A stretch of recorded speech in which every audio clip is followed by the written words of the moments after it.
Chapter 2252. 100 Flower Fairy's seemingly simple words immediately made Nandong Shilin nervous, while Zhou Yuan looked at 100 Flower Fairy with an expression of disbelief, her eyes filled with shock and confusion. In truth, 100 Flower Fairy had easily found out why Zhou Yuan was hiding the truth. It was because Nandong Shilin had ordered people to kidnap Zhou Yuan's parents. With her parents in Nandong Shilin's hands, Zhou Yuan could only do as Nandong Shilin requested. That was why she hid the truth and refused to admit that Nandong men had raped her. 100 Flower Fairy easily dispelled Nandong Shilin's little tricks. With 100 Flower Fairy's means, rescuing Zhou Yuan's parents from Nandong Shilin's clutches wasn't a difficult task at all. 100 Flower Fairy smiled faintly and looked outside the door. Soon, 2 Sword Sect elders led 4 inner sect deacons and Zhou Yuan's parents in. Seeing that her parents were safe and sound, Zhou Yuan cried tears of joy. Nandong Shilin, on the other hand, felt a chill run down her spine. Her legs went soft and she fell to the ground. These 4 inner sect deacons were more or less related to the family Nandong and were extremely respectful to Nandong Shilin. Today, the 4 of them had followed Nandong Shilin's orders to take Zhou Yuan's parents away. But at this moment, 100 Flower Fairy easily dispelled all of Nandong Shilin's tricks. Looking at Zhou Yuan again, 100 Flower Fairy said indifferently, "Now you can be at ease and speak the truth." Hearing 100 Flower Fairy's words, Zhou Yuan took a deep breath, then looked at Nandong Wan and spoke in a deep voice. "Vice Sect Leader, this disciple can testify that senior sister Xiao Wan indeed killed Nandong Min to save me. Today, Nandong Min, since her parents were safe and sound, Zhou Yuan no longer had any misgivings and spoke the truth. Today, when Nandong Min was doing something improper to her, Xiao Wan happened to see it. With Xiao Wan's personality, she naturally couldn't sit idly by and watch, so she got into an argument with Nandong Min. As the young master of the Nandong family, Nandong Min was used to being arrogant. Even when facing Xiao Wan, he wasn't afraid at all. Both sides refused to back down. In the end, Xiao Wan killed Nandong Min in a fit of anger. The truth was already very clear, and it was exactly as Xiao Wan had said. As Zhou Yuan revealed the truth, Nandong Shilin's face was already as pale as a sheet of paper. He knew that he was finished. With Nandong Guan's personality, even if he was a direct descendant of the family Nandong, it would still be difficult for him to escape punishment. He might even be crippled of his cultivation and kicked out of the Sword Sect. In the end, Nandong Shilin was harmed by Nandong Min. Nandong Min was stupid and fell into Xiao Wan's trap. Who was Xiao Wan? If it was Nandong Shilin, he definitely wouldn't go against Xiao Wan. However, Nandong Min didn't know the immensity of heaven and earth and was courting death.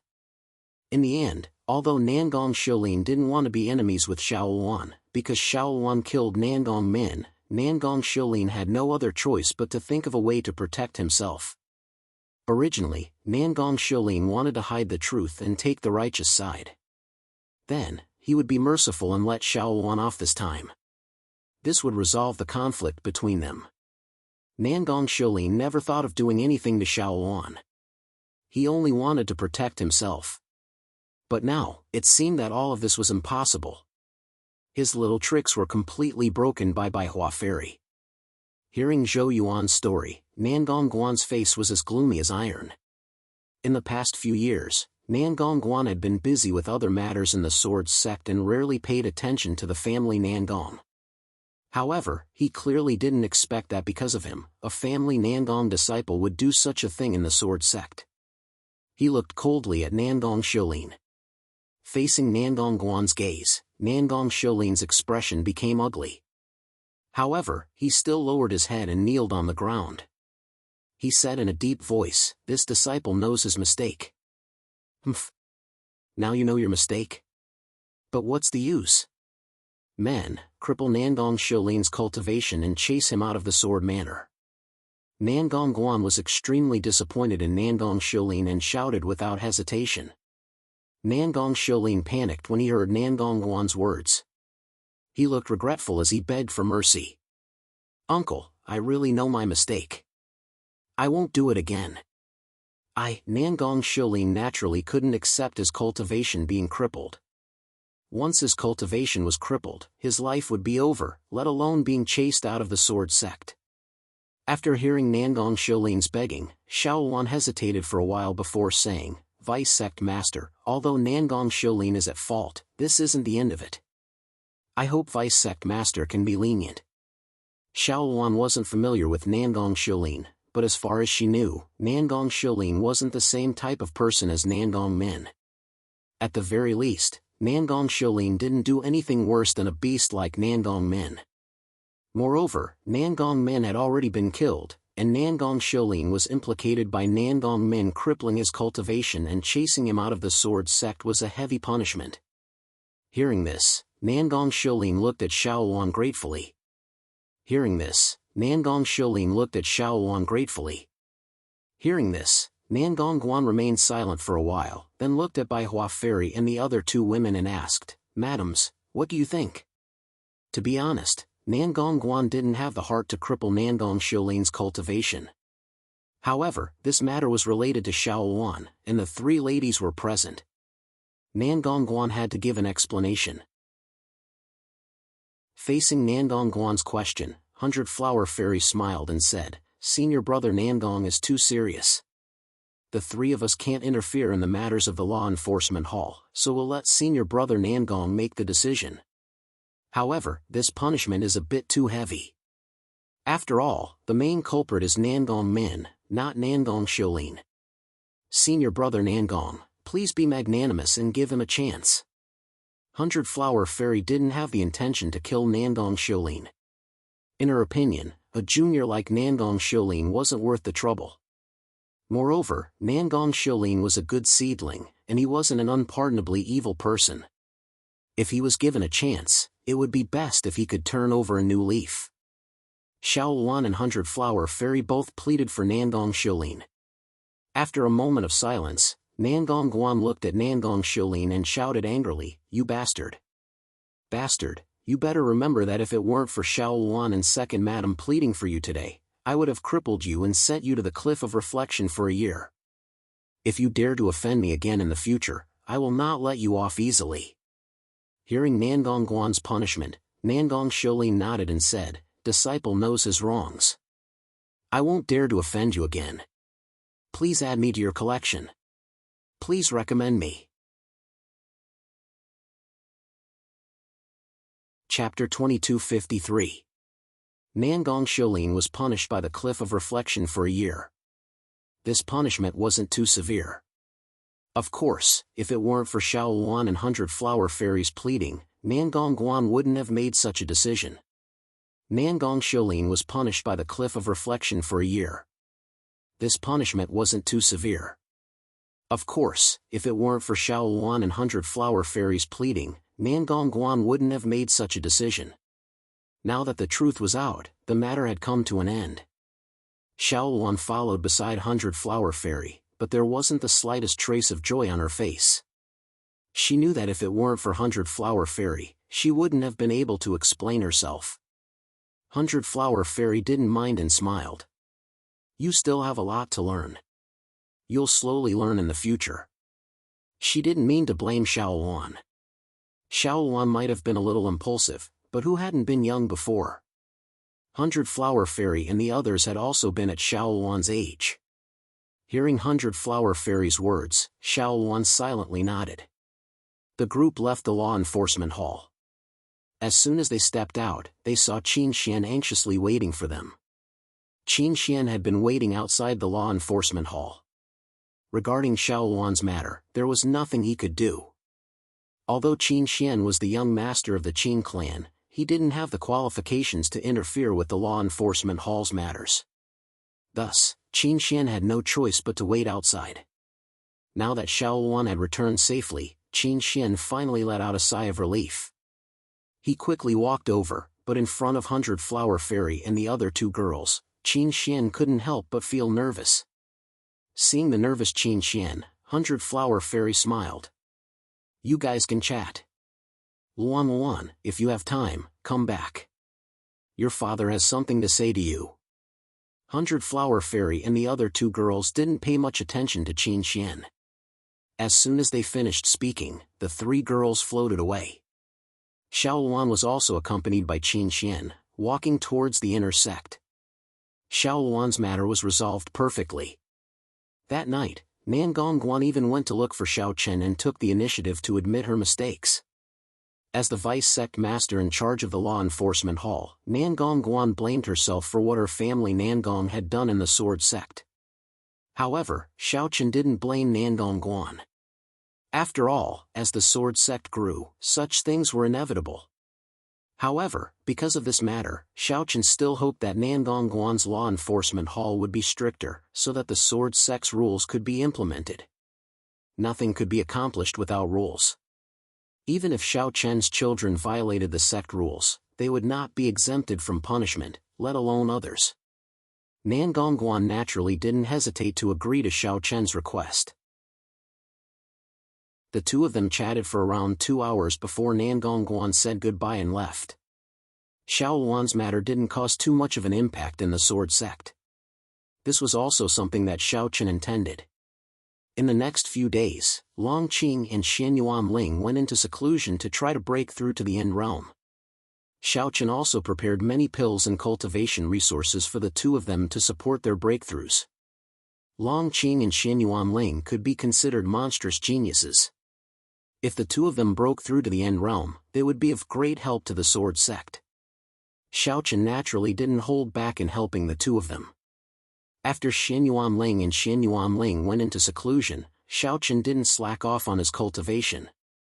However, on this day, the Daoju of the sword sect personally sent a letter to Xiao Chen, saying that they wanted to hold another sword and saber conference. Xiao Chen had heard of this sword and saber conference before. It could be considered a tradition between the sword sect and the sword sect. In the past, before the sword sovereign Padian fell, the sword sect and the sword sect would hold a sword and saber conference every once in a while, allowing the elite disciples of the sect to fight. Sword and saber cultivators were old enemies since ancient times. The sword sect and the sword sect, one was a holy land for saber cultivators, while the other was a holy land for sword cultivators. Naturally, they were filled with competition. Therefore, the Sword and Saber Conference could be considered a grand event in the great wide world. However, with the decline of the sword sect, the Sword and Saber Conference had not been held for many years. To put it bluntly, the sword sect was no longer qualified to be mentioned in the same breath as the sword sect.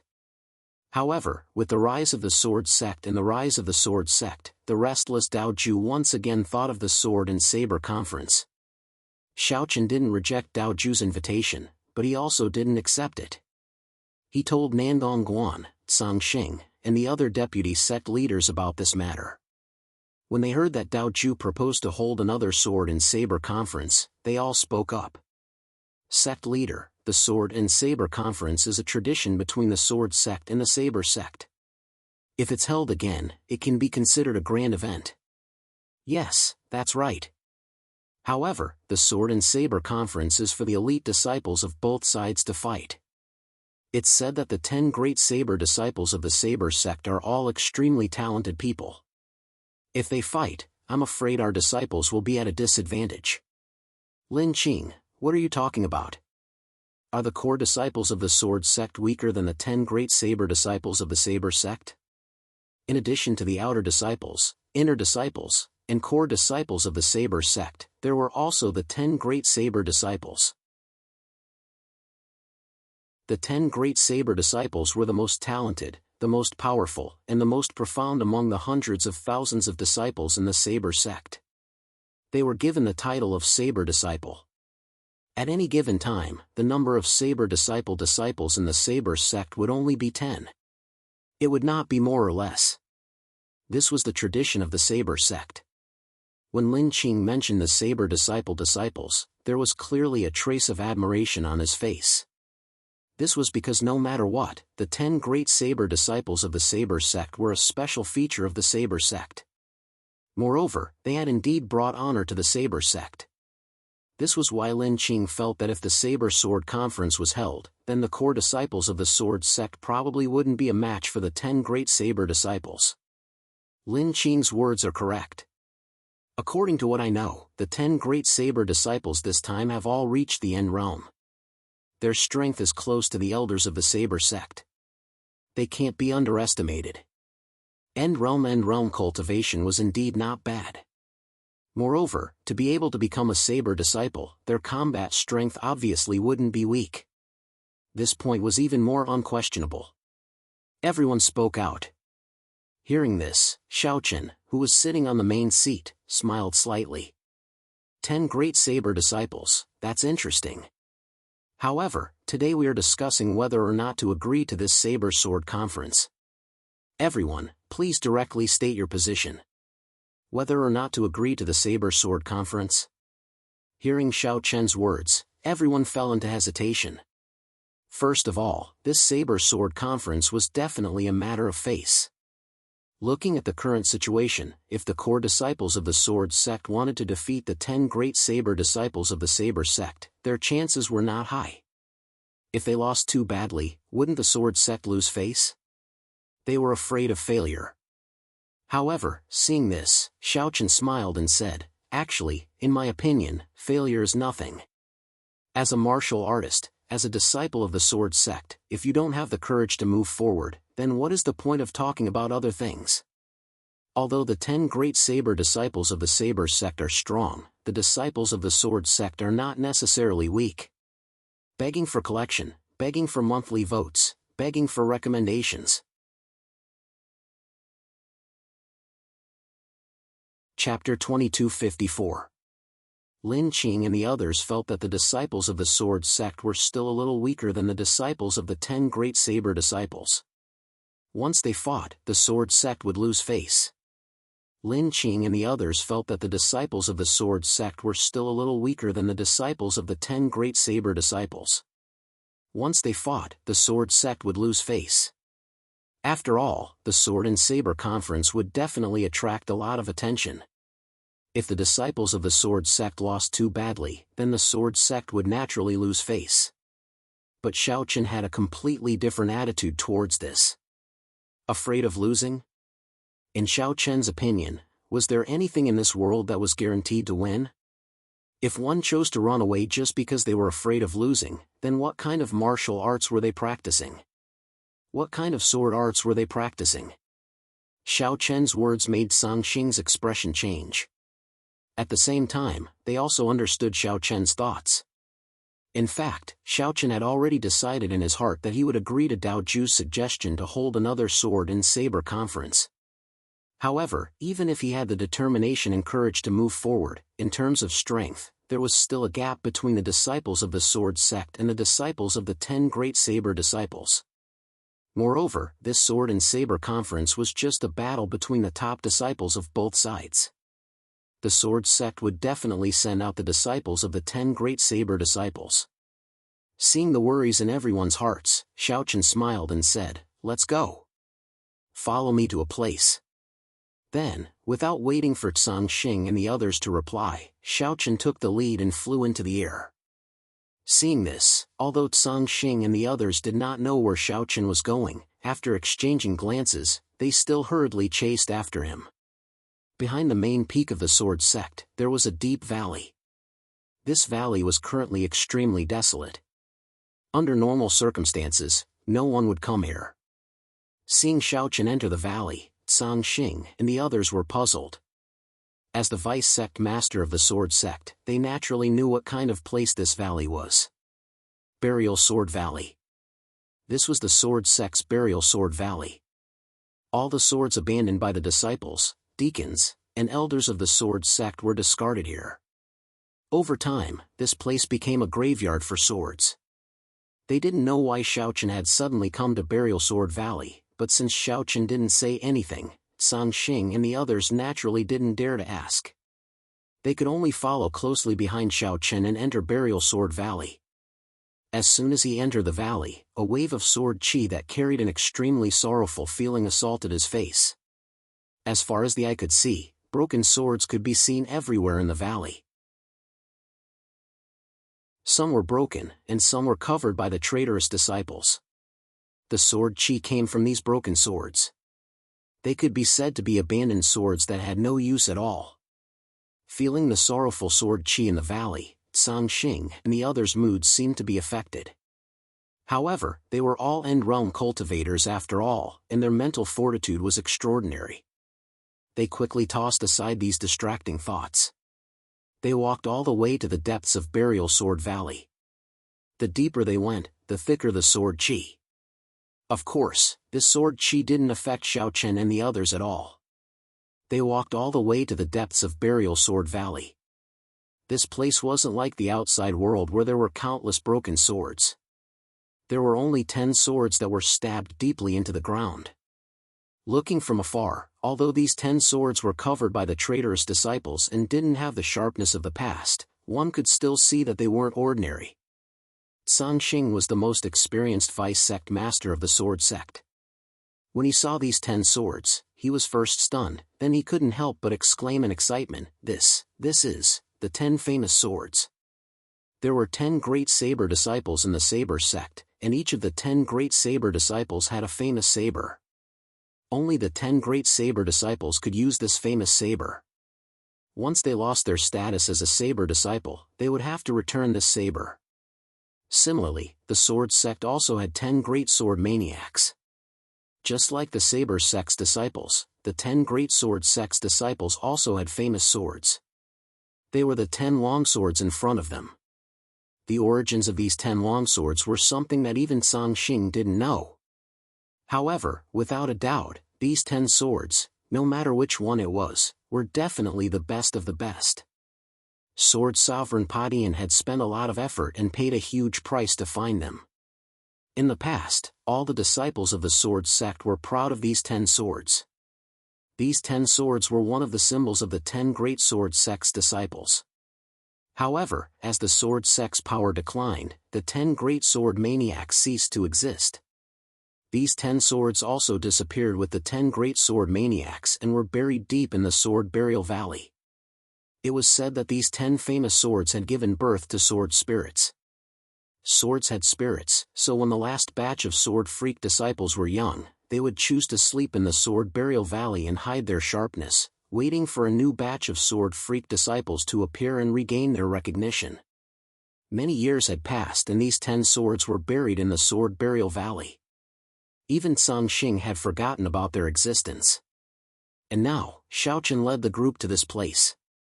As though they were aware of Xiao Chen's identity, the 10 swords trembled subconsciously and let out deep sword hums. Upon hearing the sword hums, Sangxing and the others' expressions changed slightly. It wasn't difficult for them to hear the desolation and despair in the hums.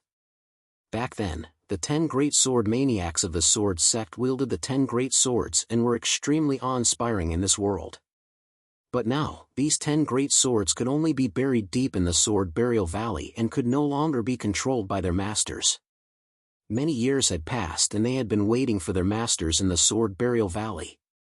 But year after year, the 10 great sword maniacs of the sword sect still hadn't appeared. But amidst the desolation and despair, there was an additional sense of anticipation as though the 10 great swords knew that it wasn't long before they were reborn. After being buried for so many years, perhaps they would meet the 10 great sword maniacs who were strong enough to control them. Sword maniac, sect master means. Sangxing returned to his senses and guessed Xiao Chen's intentions. He looked at Xiao Chen and asked in agitation. Facing Sangxing's question, Xiao Chen stood with his hands behind his back and gazed at the 10 great swords that were humming incessantly. That's right. I want to reselect the 10 great sword maniacs to participate in this sword blade conference and let the 10 great swords reappear in this world. Xiao Chen went up to the 10 swords and stroked one of them gently. The razor-sharp blade couldn't hurt Xiao Chen at all. Before Xiao Chen, the 10 great swords were as docile and obedient as children. The razor-sharp blade aura instantly turned gentle. Famed swords have spirits. How can they be buried deep in this dark burial sword valley? As one of the 10 famed swords of Swords Gate, it should be reborn and protect the glory of Swords Gate for eternity. Xiao Chen gently stroked the sword and softly murmured with a faint smile on his face. Chapter 2255. Xiaochen gently stroked the blade of the sword with one hand and said with a faint smile on his face. As Xiaochen's voice faded, 10 rays of sword aura suddenly shot up from the 10 swords into the sky. Xiaochen gently stroked the blade of the sword with one hand and said with a faint smile on his face. As Xiaochen's voice faded, 10 rays of sword aura suddenly shot up from the 10 swords into the sky. Xiaochen did not want the famed swords to be covered in dust, so he wanted to establish the 10 disciples of the sword fanatics once again. For a moment, the 10 famed swords seemed to want to burst out all the grievances they had suffered over the years. Terrifying sword aura shot up into the sky from the burial sword valley. Even the many disciples in the sword gate could feel the 10 terrifying sword auras. That's the direction of the burial sword valley. Many disciples shifted their gaze to the burial sword valley as they couldn't understand why there were such terrifying sword aura. The 10 rays of sword aura shocked many disciples in the sword sect. As soon as Xiaochen sensed the sword aura, the smile on his face widened. Don't worry. I won't let you be buried in the dark burial sword valley. Xiaochen's group didn't stay in the burial sword valley for long before they left and returned to their residence. Xiaochen instructed Sangxing to pass down the order for the sword sect to establish a new generation of the 10 sword fanatics whose status was above that of the core disciples. The 10 sword fanatics, this was considered a tradition in the sword sect. Xiaochen replied to Dao Ju and agreed to hold the sword blade conference. However, he did set the date to be 2 years later. Dao Ju didn't reject Xiaochen's suggestion. So be it 2 years later. Dao Ju didn't mind at all. The matter of the sword and saber conference was settled. At the same time, the news of the sword gate forming the 10 sword fanatics disciples quickly spread throughout the entire sword gate. Many disciples were extremely excited. However, some of the new disciples clearly did not know what a sword fanatics disciple was. However, after the explanation of the older disciples, they quickly understood. To put it bluntly, the top 10 sword maniac disciples were the face of the sword sect. They were the representatives of hundreds of thousands of disciples in the sword sect and represented the strongest fighting strength of all the disciples in the sword sect. As for the status and power of the top 10 saber disciples of the saber sect, it was clear. It could be said that the sword maniacs disciples were the best among all the disciples. They were deeply admired and loved by many disciples of the sword sect. After understanding the lofty status and absolute power of the sword maniac's disciple, many disciples were completely boiling. The sword maniac's disciple was an existence that was second only to one person and above tens of thousands of people. Moreover, because he was going to rebuild the sword maniac's disciples, Xiaochen was very generous with the conditions this time. No matter what level of disciple they were, as long as they were willing, they could sign up for the sword maniac's disciple selection. Of course, even though there were no restrictions in this regard, if one did not have true strength, then one would only be asking for a rebuff. Therefore, even though outer disciples could sign up for the sword maniac's disciple selection, everyone was clearly aware that the ones who could truly compete for the position of sword maniac's disciple were the core disciples. They were originally the strongest group of disciples in the sword sect.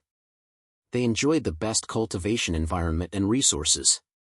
Their cultivation, combat strength, and natural talent were all the best among the numerous disciples in the sword sect. Only they were the strongest competitors for the sword maniac's disciple selection this time. Naturally, the core disciples were very clear about this.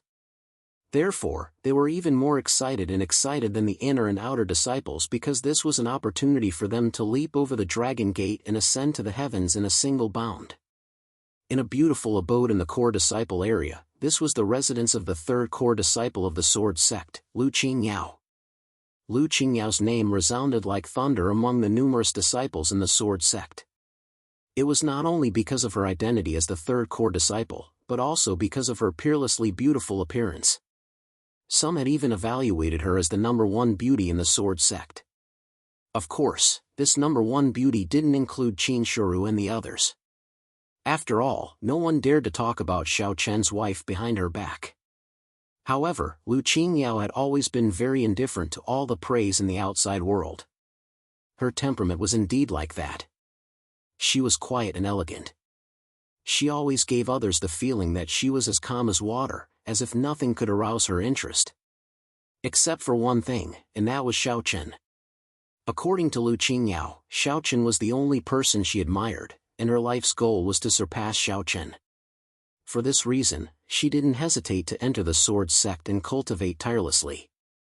In recent years, Lu Qingyao rarely made a move because there were already very few people in the sword sect who were worthy of her. Usually, Lu Qingyao rarely showed her face outside of cultivation. She lived in seclusion and gave others an extremely mysterious feeling. But at this time, beside a lotus pond in the cave, a young girl in green clothes was sitting in a pavilion by the lake, and in front of her was a handsome young man. The young man looked at Lu Qingyao with a hint of love in his eyes from time to time, but Lu Qingyao turned a blind eye to it, causing the young man to feel rather helpless. The young man was called Qin Kunlun, and he was also a well-known figure in the sword sect. He was the #1 core disciple, or rather, the #1 disciple in the sword sect. Among the numerous disciples in the sword sect, Qin Kunlun's strength was undoubtedly #1. The two of them sat opposite each other. Qin Kunlun knew that Lu Qingyao wasn't interested in him, or it could be said that Lu Qingyao was only interested in one man, and that was their sect master, Xiaochen. Qin Kunlun knew this very well. Qin Kunlun took a sip of tea with a faint smile on his face. The sect master wants to reorganize the 10 sword freaks. Junior sister, you should be participating, right? Of course. Lu Qingyao nodded indifferently. Her attitude was very indifferent. Qin Kunlun had been pursuing Lu Qingyao for a very long time, but he had never been able to enter her eyes. According to Qin Kunlun's character, if other men dared to fight over a woman with him, then he definitely wouldn't let it go. However, the man in Lu Qingyao's heart was Xiaochen, and this made Qin Kunlun extremely helpless. He knew that although he was very outstanding, at least enough to suppress the hundreds of thousands of disciples in the sword sect, Qin Kunlun had to admit that he paled in comparison to Xiaochen. It could even be said that the two of them weren't on the same level at all. Qin Kunlun felt helpless in his heart, but he also knew that it was impossible for Xiaochen to have anything with Lu Qingyao. Because after Lu Qingyao entered the sword sect, she had only seen Xiaochen once, and at that time, Qin Kunlun and the other core disciples were also present. To Qin Kunlun, Xiaochen was so unattainable, but it was the same for Lu Qingyao as well.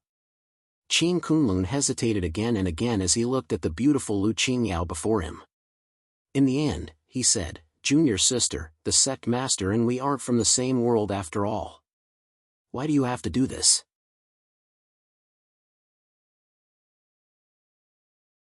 Chapter 2256. Qin Kunlun wanted to persuade Lu Qingyao to let go, but after hearing his words, Lu Qingyao directly got up and said faintly, "I'm a little tired." Then, she walked away. Looking at Lu Qingyao's back, Qin Kunlun opened his mouth, but in the end, it turned into a bitter smile. Others didn't know Lu Qingyao's thoughts, but Qin Kunlun understood.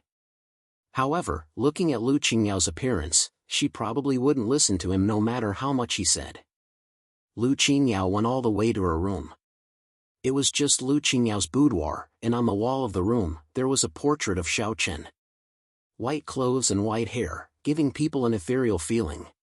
To be honest, after joining the sword sect for so long, the number of times Lu Qingyao saw Xiaochen could be counted on one hand. And this portrait was drawn by Lu Qingyao according to her memory. That's right, this portrait was drawn by Lu Qingyao according to her memory. Looking at the portrait, Lu Qingyao was a little lost in thought. "I just want to be closer to you." Others might be excited about the selection of the sword maniac's disciple, but for Lu Qingyao, the reason she wanted to become the sword maniac's disciple was not for anything else, but to be closer to Xiaochen. In Lu Qingyao's opinion, perhaps after becoming the sword maniac's disciple, she should be able to have more contact with Xiaochen. She should be able to be closer to Xiaochen. Looking at the portrait in a daze for a long time, but in the end, it turned into a sigh. Then, she sat cross-legged on the futon and closed her eyes to cultivate. Xiaochen might know Lu Qingyao's name, but he was definitely not familiar with it. Because in these years, Xiaochen rarely paid attention to the internal affairs of the sword sect. He heard of Lu Qingyao's name only because she was the third core disciple, which could be regarded as the strongest batch of disciples in the sword sect. The selection of the sword maniac's disciple was handed over to Tsang Xing. The time was set to be 10 days later. At that time, all disciples who signed up could participate. To Xiao Chen's surprise, Xiao Luan also signed up for the selection of the sword maniac's disciple. 10 days passed very quickly, and it could even be said to be in the blink of an eye. On this day, the entire sword sect could be said to be in an uproar. Countless disciples gathered at the entrance of the Sword Burial Valley. Burial Sword Valley was the location of the selection of the sword maniac's disciples. Of course, this was also Chen's idea. There were a total of tens of thousands of disciples who signed up for the selection. Although it seemed like a lot, it was actually considered a small number. After all, there were hundreds of thousands of disciples in Sword's Gate, and it could be assumed that many of them were aware of their prowess, which was why they chose not to come and humiliate themselves. So.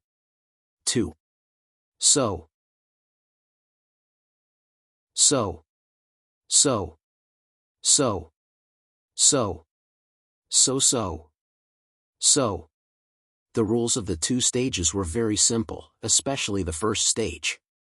They only needed to walk from the entrance to the deepest part of the Sword Burial Valley. Those who could reach the deepest part would pass, and those who couldn't would be eliminated. It didn't seem difficult, but things weren't that simple. As the selection began, more than 10,000 disciples rushed into the Sword Burial Valley.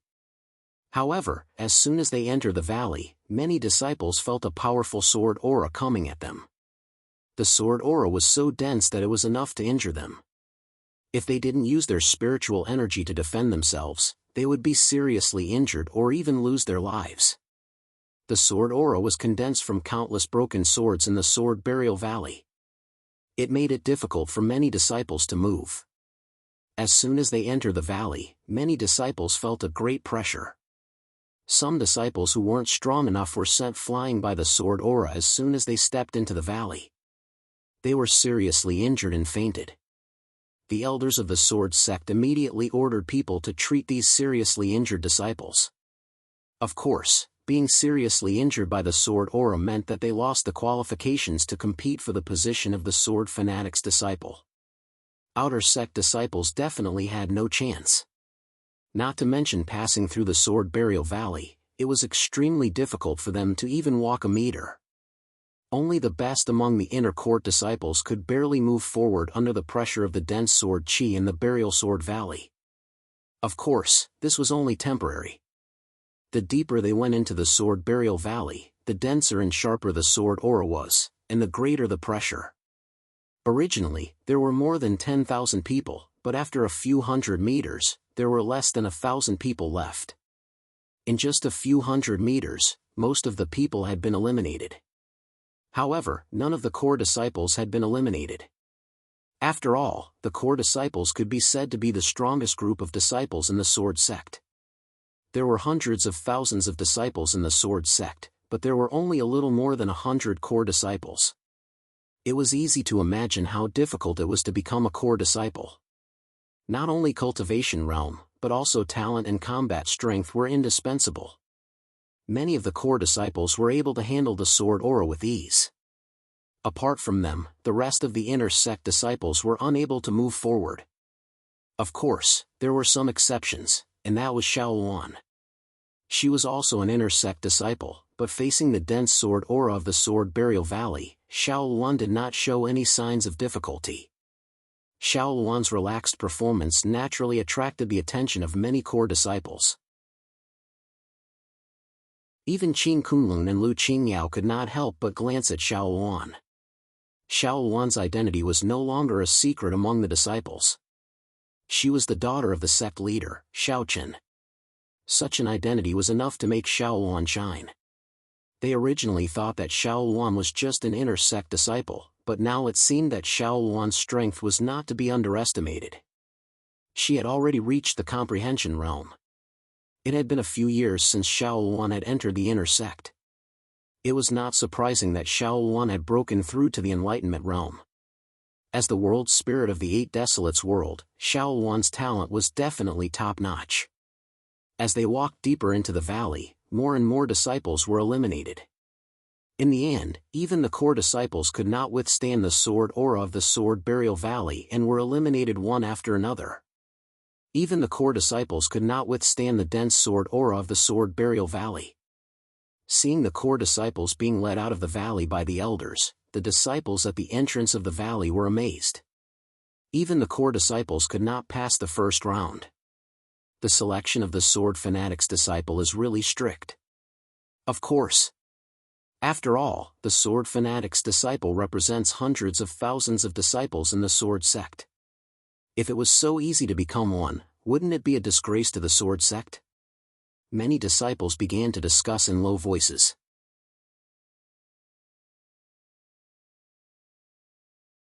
Chapter 2257. At first, many disciples were shocked that the core disciples couldn't pass the first stage of the selection. Many of them even felt that the difficulty of the selection was too high. At first, many disciples were shocked that the core disciples couldn't pass the first stage of the selection. Many of them even felt that the difficulty of the selection was too high. After all, the core disciples were the strongest batch of disciples in the Sword Sect. It was indeed unexpected that they couldn't pass the first stage of the selection. But soon, someone retorted. This time, the selection was for the top 10 Sword Maniac disciples. Whether it was strength or talent, they must be above the core disciples. Moreover, they must be at least one level higher than the core disciples. Otherwise, how could they be qualified to become one of the top 10 Sword Maniac disciples? Many disciples gathered outside the valley and discussed softly. Their strength wasn't enough to compete for the top 10 Sword Maniac disciples, but it didn't dampen their enthusiasm for the selection. While the disciples outside were debating, Qin Kunlun, Lu Qingyao, Xiao Luan and the rest were still advancing in the valley. At this point, there were fewer and fewer people who could resist the sword qi. There were only a few hundred people left and Xiao Luan was the only inner disciple left. Originally, Qin Xian and Xiao Luan had signed up for the Sword Maniac's disciple selection this time. However, Qin Xian had already been eliminated earlier. It couldn't be helped. Although Qin Xian was talented as the young master of the Qin clan, there was still a gap between him and Xiao Luan and the other core disciples. What's more, even the weaker core disciples couldn't withstand the sword qi here, let alone Qin Xian. One disciple after another was eliminated. In the end, everyone successfully reached the deepest part of the Burial Sword Valley. When the 10 swords were in front of them, there were only 30 people left.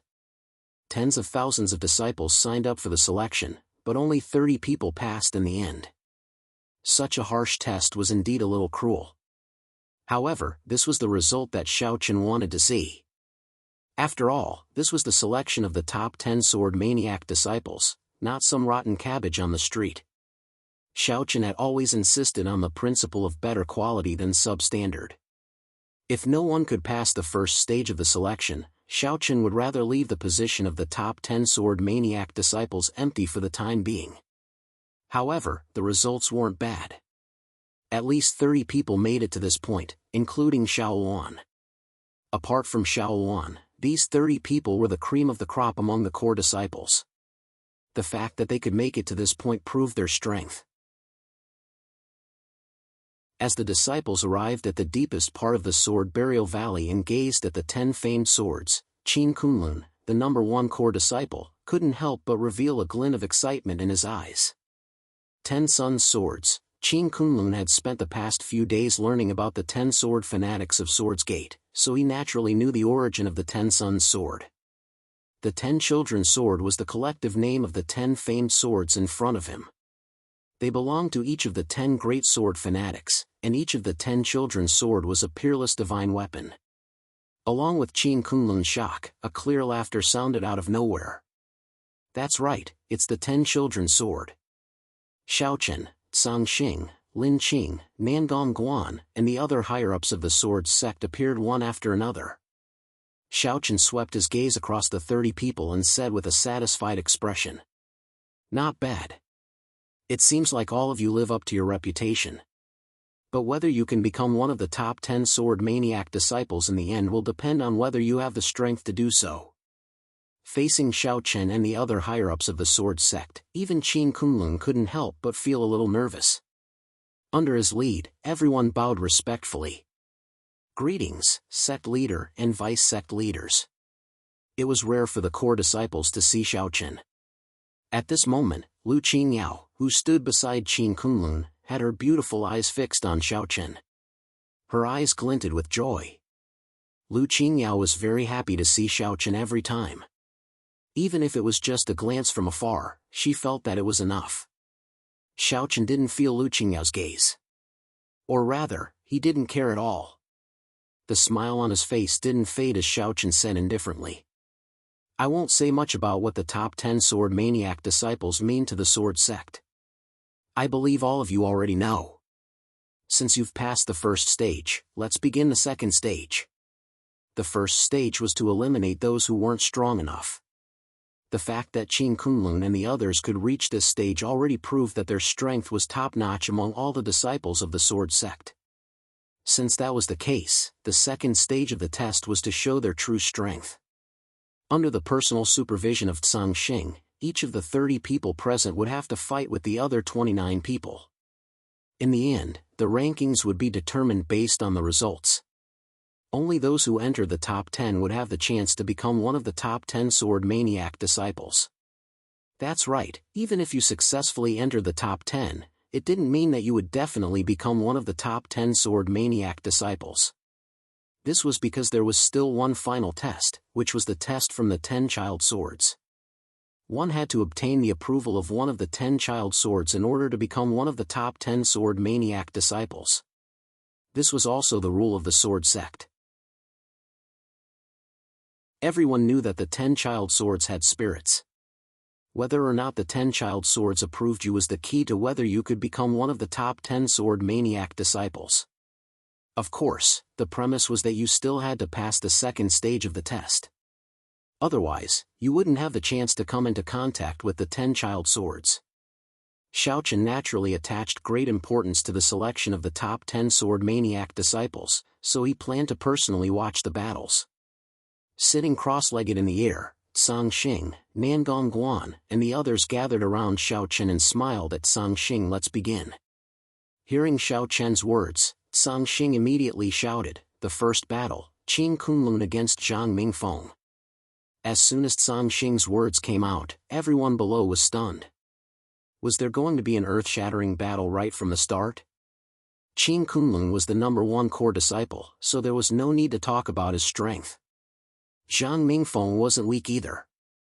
He was ranked 7th core disciple, so he also belonged to the small group of people at the top. Tsang Xing arranged such a battle right from the start, which made everyone secretly excited. After all, they were all core disciples, but they hadn't fought for a long time, let alone in such an environment. Everyone spontaneously retreated to the side, leaving space for Qin Kunlun and Zhang Mingfeng.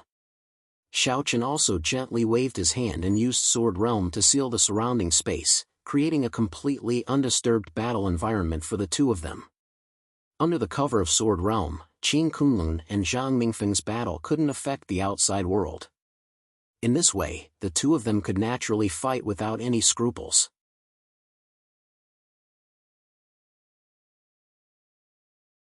Chapter 2258. Tsang Xing immediately arranged a battle between the strong, which completely piqued everyone's interest. Under the cover of Xiao Chen's Sword Realm, Qin Kunlun and Zhang Mingfeng stood facing each other. Tsang Xing immediately arranged a battle between the strong, which completely piqued everyone's interest. Under the cover of Xiao Chen's Sword Realm, Qin Kunlun and Zhang Mingfeng stood facing each other. Feeling the mysteries of the Sword Realm, the two of them couldn't help but exclaim inwardly. Although Xiao Chen's Sword Realm didn't have the slightest hostility towards them, the two of them clearly knew that with a single thought from Xiao Chen, the two of them wouldn't have the slightest ability to retaliate within the Sword Realm. Needless to say, the strength of the Sword Realm naturally didn't need to be mentioned. Unfortunately, the two of them couldn't comprehend the Sword Realm because they didn't possess a sword body. Hence, they were destined to be unable to control the sword realm. After secretly experiencing the mysteries of the sword realm, the two of them turned their gazes towards each other. As their eyes met, a faint smile appeared on Qin Kunlun's face as he spoke. "Junior brother Zhang, we haven't fought for a year, right? To be exact, it's been a year and 3 months." Hearing this, Zhang Mingfeng replied in a deep voice. Naturally, Zhang Mingfeng and Qin Kunlun had fought many times. As the number 1 core disciple, Qin Kunlun was obviously the target that many disciples in the sword sect wanted to surpass. Naturally, Zhang Mingfeng was the same. However, it was a pity that even though Zhang Mingfeng had challenged Qin Kunlun countless times, he was defeated every time. In front of Zhang Mingfeng, Qin Kunlun was like an insurmountable mountain that stood horizontally in front of him. Hearing Zhang Mingfeng's words, Qin Kunlun's smile didn't diminish as he said, "In that case, does junior brother Zhang still want to fight?" "Yes." As he spoke, the storage ring in Zhang Mingfeng's hand flashed and a long sword appeared in his hand.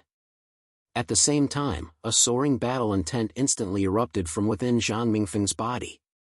He knew that Qin Kunlun's strength was very strong, to the point of being abnormal. In the entire sword sect, only the number 2 core disciple, Li Suifeng, could threaten Qin Kunlun. But even so, Zhang Mingfeng still wanted to fight. Losing without a fight was not Zhang Mingfeng's character. Sensing Zhang Mingfeng's overflowing fighting intent, Qin Kunlun smiled and said, "In that case, come at me." As soon as he finished speaking, Zhang Mingfeng no longer hesitated. He took a step forward and instantly appeared in front of Qin Kunlun. He suddenly slashed out with the long sword in his hand. Terrifying sword qi tore through the air and slashed towards Qin Kunlun. That's right.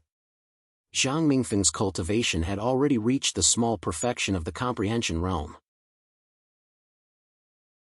He was only a step away from the great perfection realm.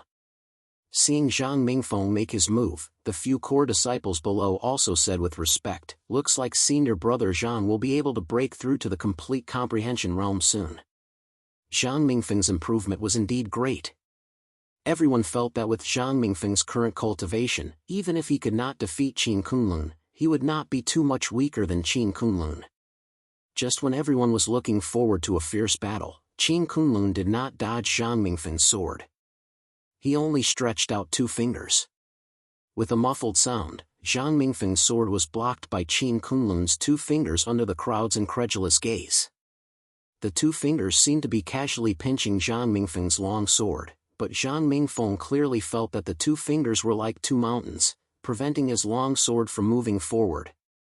Not bad. Your cultivation is about to break through to the complete comprehension realm. Your sword qi has also increased a lot. Looks like junior brother Zhang did not slack off in the past year. Qin Kunlun laughed softly as he praised Zhang Mingfeng. However, Zhang Mingfeng's expression was ugly with regards to this. He had indeed not relaxed even a little during this 1 year. However, so what? The gap between him and Qin Kunlun had still not closed. He originally thought that he had at least caught up to Qin Kunlun, but now it seemed that he had not. As his voice fell, Qin Kunlun flicked his finger. Zhang Mingfeng was involuntarily pushed back a few steps. At the same time, Qin Kunlun also revealed his appearance. With the long sword in his hand, Qin Kunlun's aura underwent a huge change. He was domineering and awe-inspiring, like the Kunlun Mountains, causing people to be intimidated. At this moment, Qin Kunlun, with the long sword in his hand, gave people such a feeling. No one could understand the pressure that Qin Kunlun gave people more than Zhang Mingfeng. Just by standing in front of Qin Kunlun, Zhang Mingfeng felt as if he was a small boat drifting in the stormy sea, as if he would be overturned by the huge waves at any time. Forcefully withstanding the huge pressure that Qin Kunlun gave him, Zhang Mingfeng raised his head and looked straight at Qin Kunlun. At this moment, the smile on Qin Kunlun's face had disappeared. His expression was dignified, like a king between heaven and earth. "Junior brother Zhang, come and try my sword." Kunlun's sword technique. As he spoke, Qin Kunlun's sword slashed down in an extremely ordinary manner. However, just this one slash made Zhang Mingfeng feel that his hair stood on end, and his back was unconsciously eroded by cold sweat. The sword had not yet arrived, but the terrifying pressure was already pressing down on Zhang Mingfeng, making it difficult for him to breathe. Facing his scalp, Zhang Mingfeng raised his sword to block. However, when the two collided, Zhang Mingfeng was like a kite with a broken string, and he was directly sent flying. One slash, just one slash, and Zhang Mingfeng was defeated. Looking at Qin Kunlun, who was standing below with a sword in his hand like an emperor, Xiao Chen, who was in the sky, smiled faintly. This boy is not bad. Xiao Chen actually praised Qin Kunlun personally. Hearing this, Nangong Guan and the others on the side also smiled and echoed. He is indeed not bad.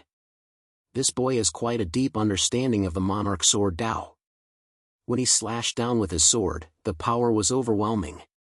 Before the fight even started, his opponent was already terrified. Xiao Chen and the others were at a very high level, and their eyesight was also very experienced. With a single glance, they could tell that Qin Kunlun was walking on the monarch sword Dao. With one slash, the world lost its color. Qin Kunlun had indeed comprehended the essence of the monarch sword Dao, and Zhang Mingfeng's defeat was understandable. The outcome of the fight had been decided, and Qin Kunlun did not continue to attack.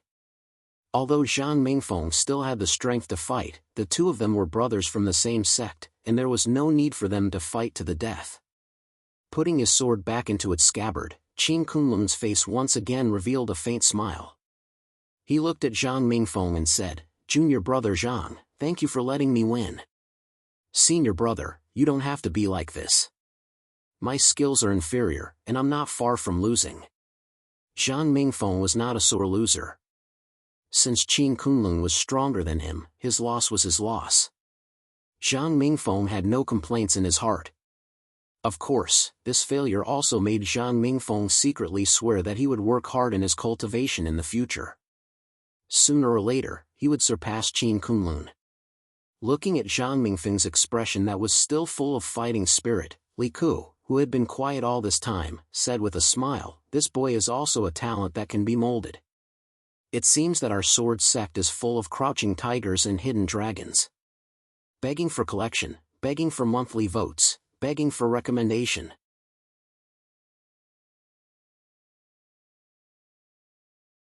Chapter 2259. Although Zhang Mingfeng was defeated, he still received Li Ku's praise. He didn't get angry because he was defeated by Qin Kunlun. Instead, he calmly admitted his defeat. Such a temperament was indeed good. After hearing Li Ku's words, Zhou Song laughed and scolded, "You only know now? Who asked you to not care about the sex matters at all?" Li Ku was a bit of a loner, so he usually didn't care about the sword sex matters. Unless it was Xiao Chen's order, Li Ku basically wouldn't take the initiative to do anything. After being scolded by Zhou Song, Li Ku didn't refute. Immediately after, Sang Xing announced Qin Kunlun's victory and the first battle ended. There were a total of 30 people present and each of them had to fight against the other 29 people. Therefore, Sang Xing immediately announced the second battle. The two sides of the battle were announced by Sang Xing. Of course, there would be a special person in charge of recording the results. One battle after another passed.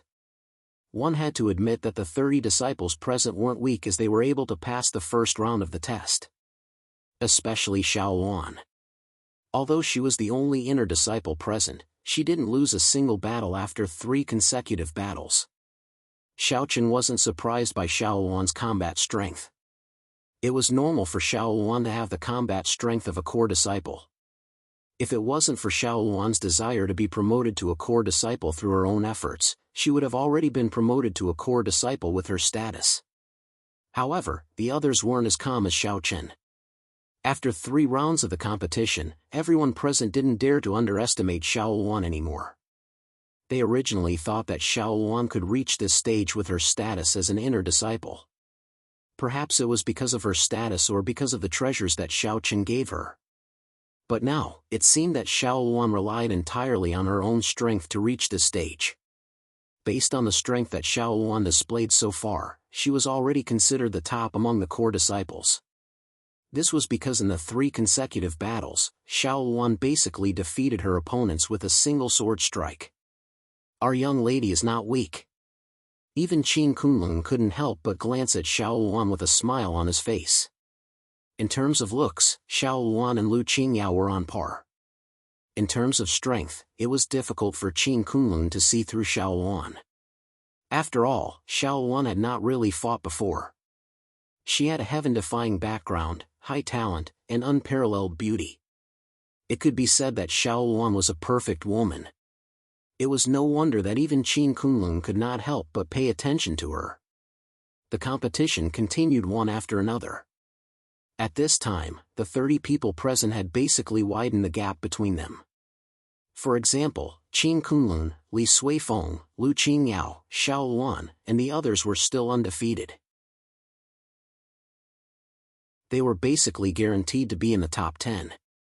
After Qin Kunlun defeated another opponent, Zhang Xing immediately announced the start of the next match. Lu Qingyao vs. Xiao Luan. Along with Zhang Xing's announcement, everyone was stunned. Qin Kunlun also revealed a meaningful smile. Interesting. Xiao Luan and Lu Qingyao were the 2 beauties of the sword sect. They did not have much interaction before, but this would be the first time they fought. After hearing Zhang Xing's announcement, Lu Qingyao and Xiao Luan went up to the stage at the same time. Lu Qingyao's expression was calm. Even though she knew Xiao Luan's identity, she did not intend to go easy on her. Similarly, facing Lu Qingyao, Xiao Luan's eyes flashed with a trace of battle intent. She knew that Lu Qingyao was very strong and was completely different from her previous opponents. "Senior sister, please." Xiao Luan took out her sword and said indifferently, "Senior sister, please." Lu Qingyao did not have the slightest bit of carelessness. In response, Lu Qingyao also drew her long sword and calmly replied, "I'm coming." After saying that, Lu Qingyao directly stabbed out with her sword. This sword was very fast, so fast that no one could see its trajectory. It appeared in front of Xiao Luan out of thin air. Xiao Luan narrowed her eyes and immediately raised her sword to block. The 2 long swords collided and produced a muffled sound. However, from just one exchange, it could be seen that both of them were very strong. Lu Qingyao was able to become the 3rd core disciple of the sword sect. She definitely did not rely on her appearance. She indeed had the strength to do so. However, facing Lu Qingyao, Xiao Luan was not to be outdone. Looking at the intense battle between the 2 women, Qin Kunlun commented softly, "It seems that young lady's strength is enough to enter the top 5. In Qin Kunlun's opinion, Xiao Luan's strength was enough to enter the top 5 core disciples. She was even stronger than Zhang Mingfeng. As soon as she finished speaking, the battle between the 2 women entered its climax. Lu Qingyao did not have the slightest intention of showing mercy. It was obvious that she was going all out and did not go easy on Xiao Luan just because of her identity. After a fierce battle, Lu Qingyao's attacks didn't diminish. At the same time, she looked at Xiao Luan and said indifferently, "Junior sister Xiao, you're strong enough to enter the top 5 core disciples. But it's a pity that you're still not my match." Lu Qingyao said, and the sword in her hand flashed in a pale blue radiance. At the same time, waves of mysterious energy gradually emerged around Lu Qingyao. Upon sensing the changes in Lu Qingyao, Xiao Luan knitted her brows slightly. At this moment, Xiao Luan sensed an extremely dangerous aura from Lu Qingyao. "Junior sister Lu." Qin Kunlun also witnessed the changes in Lu Qingyao and shook his head helplessly with a bitter smile. Of course, he knew what Lu Qingyao was going to do. Qin Kunlun, who had fought with Lu Qingyao countless times, knew her strength and means very well. Seeing that Lu Qingyao even used her trump card, Qin Kunlun felt helpless. With Lu Qingyao's current results, even if she lost to Xiao Luan, she would still be able to enter the top 10. However, Lu Qingyao didn't want to lose. As for the reason, Qin Kunlun had already guessed it. He lifted his head and gazed at the imposing figure in the sky. Perhaps it was because of this person that Lu Qingyao wanted to win so badly. Qin Kunlun's guess was right. It was because of Xiaochen that Lu Qingyao didn't want to lose, even if her opponent was Xiao Luan. Lu Qingyao's gaze was incomparably firm. Her aura surged continuously and she swore in her heart. I just want to be closer to you. With this thought in mind, Lu Qingyao slashed her sword and said softly. Junior sister Xiao, be careful. Flowing waterfall. Lu Qingyao said and slashed her sword. In an instant, spiritual energy rushed toward Xiao Luan like raging waves, as though they were going to drown Xiao Luan. Please add me to your collection. Please recommend me.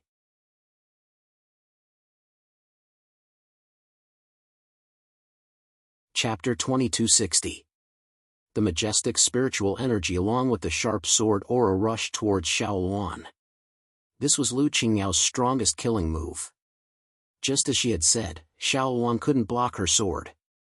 The majestic spiritual energy along with the sharp sword aura rushed towards Xiao Luan. This was Lu Qingyao's strongest killing move. Just as she had said, Xiao Luan couldn't block her sword. There was a hint of shock in Xiao Luan's eyes. It wasn't difficult for Xiao Luan to win the previous few battles. However, Xiao Luan clearly felt great pressure when facing Lu Qingyao. As expected of the top 3 core disciples, Lu Qingyao's strength was far from comparable to the previous people. However, Xiao Luan was obviously not a person who was willing to be defeated. Therefore, even in the face of Lu Qingyao's strongest attack, Xiao Luan still had no intention of admitting defeat. In other words, Xiao Luan didn't want to admit defeat directly. The spiritual energy in Xiao Luan's body also gushed out crazily and faced Lu Qingyao head-on. Xiao Luan slashed out with the Jioluo sword aura. The green sword aura collided fiercely with Lu Qingyao's sword aura. The two sides didn't give way to each other and collided fiercely. However, after a short stalemate, Xiao Luan was still defeated. The green sword aura was directly defeated. At the same time, Lu Qingyao's attack was no longer obstructed and fiercely blasted towards Xiao Luan. Xiao Luan thought that he would be seriously injured by Lu Qingyao's sword. However, Lu Qingyao sheathed her sword and didn't hurt Xiao Luan. The outcome had been decided, so Lu Qingyao naturally wouldn't hurt Xiao Luan. Lu Qingyao looked at Xiao Luan and said faintly, Junior sister Xiao, you lost. Her tone was very calm, but Xiao Luan didn't refute it. Instead, he revealed a smile and said, Senior sister Lu is strong. I don't blame myself for losing. A loss was a loss. Moreover, Lu Qingyao was indeed stronger than Xiao Luan. Xiao Luan still had this bit of tolerance. Xiao Luan generously admitted his defeat. Then, Zhang Xing also announced the outcome of the battle. Lu Qingyao also looked at Xiaochen in the sky with a slightly red face. He was a little nervous. He didn't know if Xiaochen still remembered him, or if Xiaochen was paying attention to his battle. At the same time, Nan Gongwan, who was in the sky, said with a smile, Not bad, not bad. Qin Kunlun, Li Suifeng, Lu Qingyao, the 3 of them are all geniuses. Qin Kunlun's group of 3 were the top 3 core disciples. From their performance today, it could be seen that their talents were indeed top-notch. In the future, they would definitely grow into giants. Zhang Xing and the others didn't refute Nan Gongwan's praise. Even Xiaochen nodded in agreement. Xiaochen and the others felt gratified to see so many talented juniors in the sword sect. Although they were still a little immature, they had endless possibilities. At the same time, they also represented the future of the sword sect. The stronger the juniors, the stronger the sword sect would be. Only then would it be able to stand tall. Everyone understood this logic. Therefore, Xiaochen was never stingy when it came to nurturing juniors. This could be seen from the treatment that the sword sect gave its disciples. It could be said that the cultivation environment of the sword sect's disciples, even the outer court disciples, was extremely good among the 10 great Ling Tian sects. The battles continued. However, at this moment, the top 10 spots had basically been decided. Qin Kunlun, Li Suifeng and Lu Qingyao were already certain to enter the top 10. Even Zhang Mingfeng and Xiao Luan would also be guaranteed a spot in the top 10 if nothing unexpected happened. The result was very obvious. Therefore, in the following battles, everyone could see that the more they fought, the more relaxed they became. Because there was no pressure, their hearts naturally relaxed. As the battles ended, it was finally the battle that everyone was looking forward to the most. That was Qin Kunlun versus Li Suifeng. If there was anyone in the sword sect who could still threaten Qin Kunlun's position, it would be Li Suifeng alone. Even Lu Qingyao couldn't do it. Lu Qingyao was the third core disciple. However, there was still a gap between her and Qin Kunlun and Li Suifeng. She wasn't their match. Therefore, everyone had been paying close attention to the battle between Li Suifeng and Qin Kunlun. Unfortunately, the two of them seemed to have only fought once. Moreover, no one was present. The final result was Qin Kunlun's victory. However, no one knew the process. Everyone couldn't help but be excited to be able to witness the battle between Qin Kunlun and Li Suifeng with their own eyes. Even Zhang Mingfeng and the others were faintly excited as they softly muttered to themselves. It's finally here. To be honest, Zhang Mingfeng didn't know who was stronger between Qin Kunlun and Li Suifeng. The reason was simple. Li Suifeng was lazy and didn't have any desire to win. According to him, second place was good enough. It was too tiring to be first place. Therefore, Li Suifeng didn't attach much importance to the title of the number one disciple. However, if one assumed that Li Suifeng's strength was inferior to Qin Kunlun because of this, one would be gravely mistaken. Compared to Qin Kunlun's strength, Li Suifeng was more mysterious. Many core disciples were more afraid of him. The two of them walked into the sword realm at the same time and stood facing each other.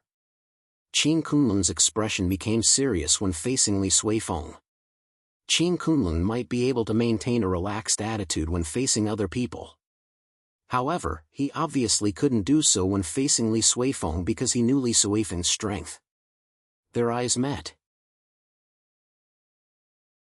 Just when everyone thought that an earth-shattering battle was about to break out, no one expected Li Suifeng to suddenly speak to Xiaochen in the sky. Sect leader, can I admit defeat?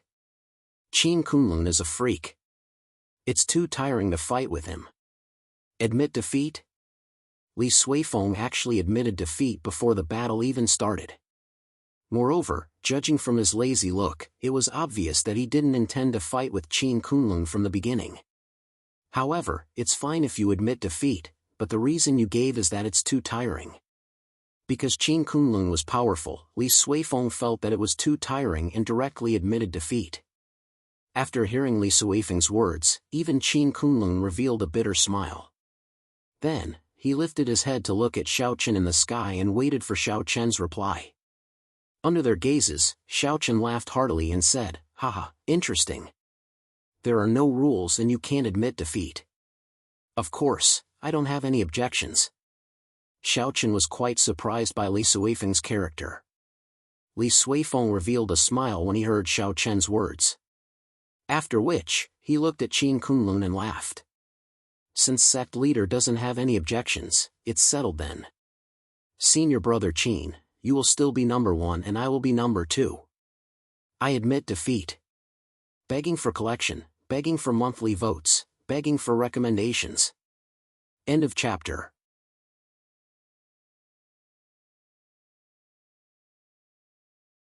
Chapter 2261. Li Suifeng said with a smile. He didn't give Qin Kunlun a chance to reject him. He turned around and left without any hesitation or unwillingness. Li Suifeng said with a smile. He didn't give Qin Kunlun a chance to reject him.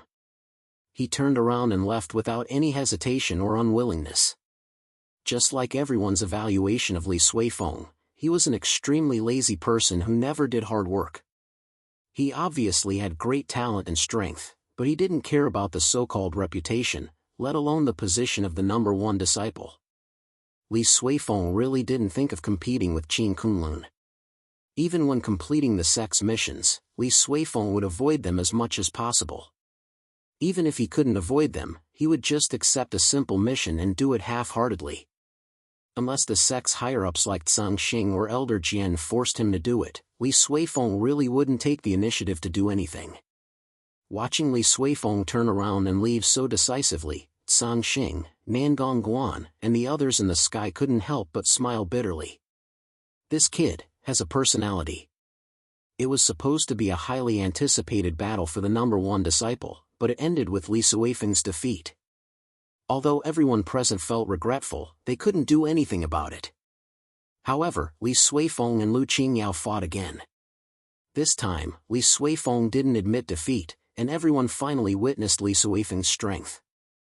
Although it was only the tip of the iceberg, it could be judged that the rumors about Li Suifeng weren't groundless.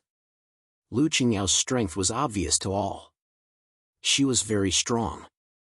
Except for Qin Kunlun and Li Suifeng, there was probably no one in the entire sword sect who could be her match. However, against Li Suifeng, Lu Qingyao only lasted for about 10 moves before admitting defeat. Although Lu Qingyao admitted defeat and both of them did not show their true abilities, anyone could see that Li Suifeng had always had the upper hand in the battle with Lu Qingyao. It was like this from the beginning. Later on, Lu Qingyao didn't reveal any of her strength, and Li Suifeng would also increase his strength accordingly. In any case, he was suppressing Lu Qingyao, so she couldn't do anything. Anyway, it wasn't a battle of life and death. Knowing that she wasn't Li Suifeng's match, Lu Qingyao admitted defeat straightforwardly. After 2 full days, the battles were finally over. The top 10 spots were also successfully decided. Qin Kunlun, Li Suifeng, and Lu Qingyao were in the top 3 as expected. Xiao Luan was placed in the 7th place, and Zhang Mingfeng's ranking was also in the 6th place. After successfully determining the top 10, it was time for the famed swords to recognize their masters. Although Qin Kunlun and the others had obtained a spot in the top 10, as Xiaochen had said, if they could not make the 10 Sun swords recognize them as masters, then they still could not become the disciples of the top 10 sword fanatics. This was the rule of the Sword Gate, A. 2. It was up to their own ability to make the 10 children's swords recognize them as masters. No one could help them. Qin Kunlun's group of 4 arrived before the 10 clones sword one after another. The 10 clone sword that had been buried in the Sword Burial Valley for countless years had lost its former brilliance a long time ago. However, Qin Kunlun and the others were able to discern that the 10 clone sword was definitely worthy of being called a supreme sword. Every single one of them could be said to be priceless. They were treasured swords that all sword cultivators dreamed of possessing. Not to mention Qin Kunlun and the others, even Li Suifeng's eyes involuntarily lit up when he saw the 10 children's swords. As a sword cultivator, who didn't like supreme treasured swords? Moreover, the 10 children's swords were not only supreme treasured swords, but they also represented a kind of identity, a kind of inheritance, and a kind of glory. As the first, Qin Kunlun naturally chose the first sword of the 10 children's swords without a doubt. The sword had already been covered by mud, so it was impossible to see its original appearance. However, when Qin Kunlun grabbed the hilt, a terrifying sword chi surged out from the first sword. As the strongest sword of the 10 children's swords, the sword chi from the first sword was basically the same as Qin Kunlun's way of the sword. It was domineering and majestic as if it wanted to suppress everything in the world. Qin Kunlun clearly sensed this from the sword chi. He never thought that the first sword would be so compatible with him. Qin Kunlun immediately laughed aloud. "Haha, good. This is the sword that I've been searching for all this time." As he said that, Qin Kunlun clenched his fist and grabbed the hilt of the first sword tightly. However, in this way, the first sword seemed to have been provoked by something. Its originally overbearing sword aura gushed out like a volcanic eruption.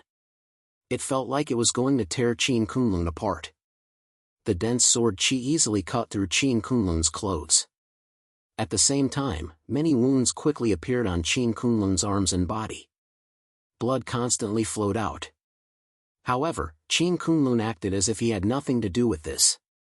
He completely ignored his injuries and continued to hold the hilt of the first sword tightly. The expression in his eyes became even more determined as he shouted in a deep voice, "Follow me." I won't humiliate you if you follow me. I'm the first disciple of the sword sect, and you're the first sword of the 10 children's swords. If you don't follow me, who else is worthy of following? In Qin Kunlun's opinion, he was the only one in the entire sword sect who was worthy of the first sword. The others were not worthy of the first sword at all. Similarly, the same logic applied. There were countless treasured swords in the sword sect, but only the first sword was worthy of Qin Kunlun. With that, Qin Kunlun suddenly shouted, "Rise!" Then, he exerted force and pulled the first sword out from the ground.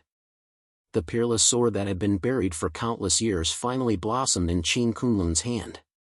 The blade trembled violently and the soil that covered the sword fell off. As the soil fell, a dazzling golden radiance erupted from the first sword. It was so blinding that one couldn't open one's eyes. The golden radiance was like the sun. Even the disciples outside the burial sword valley saw the golden radiance and many of them exclaimed in astonishment. Some of the disciples didn't know what was going on, but the elder in charge of guarding the entrance of the burial sword valley knew what was going on. The 10 children's swords have appeared. The 10 children's swords had appeared. Qin Kunlun had successfully pulled out the first sword, and the first sword had also recognized him. As the golden radiance gradually dissipated, everyone in the valley finally saw the true appearance of the first sword. It was an ancient golden sword that was held in Qin Kunlun's hand. As though it was born to be the king of weapons, the first sword gave off an extremely domineering and majestic feeling. Begging for your collection, begging for monthly votes, begging for recommendations. End of chapter.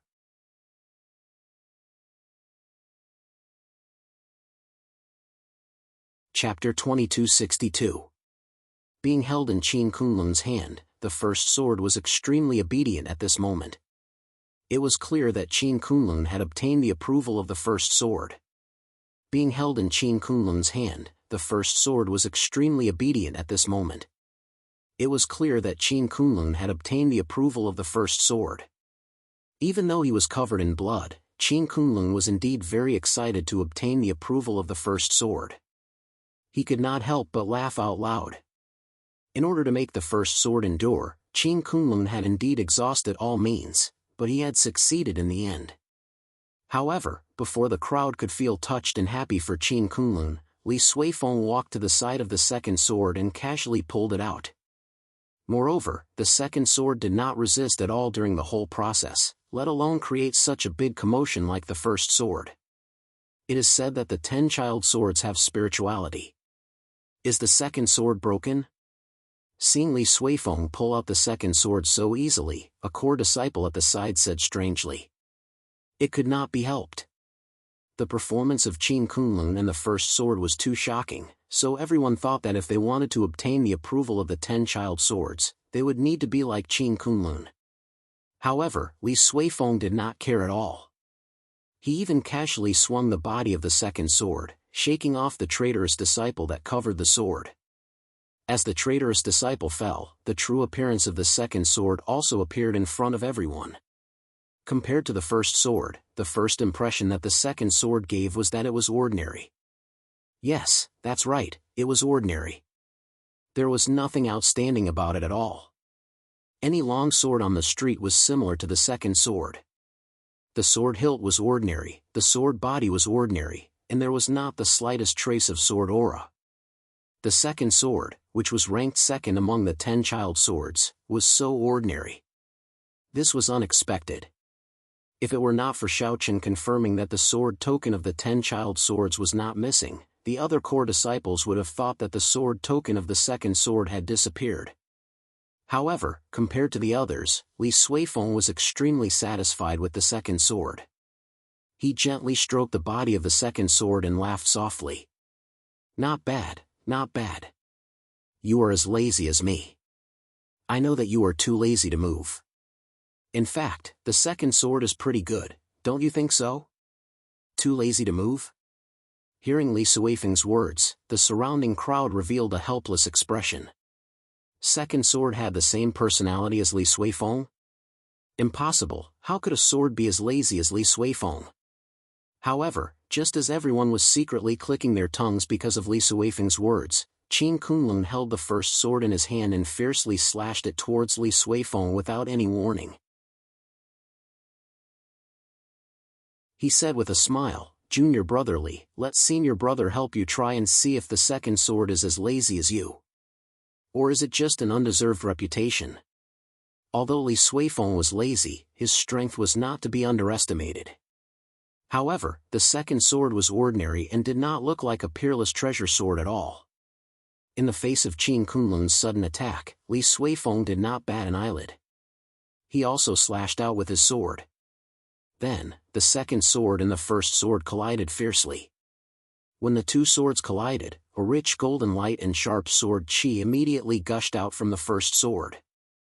However, in the face of the power of the first sword, the second sword only had a trace of faint green light. At a glance, the two swords were not at the same level at all. Even some of the core disciples at the side could not help but say, "Will it be cut in half by the first sword?" Everyone was sweating profusely for the second sword. However, the scene that everyone imagined did not appear. After a head-on collision, the second sword was actually unscathed. Just this point alone was enough to prove that it was extraordinary. It should be known that if an ordinary treasure sword dared to go head-on against the first sword, it would probably have been cut in half by the first sword. However, the second sword was not affected at all. There was not even a scratch on it. After a head-on collision, Qin Kunlun did not attack again. Instead, he took the initiative to step forward and look curiously at the second sword in Li Suifeng's hand. He clicked his tongue in wonder. "This sword is a perfect match for junior brother. Not bad, not bad.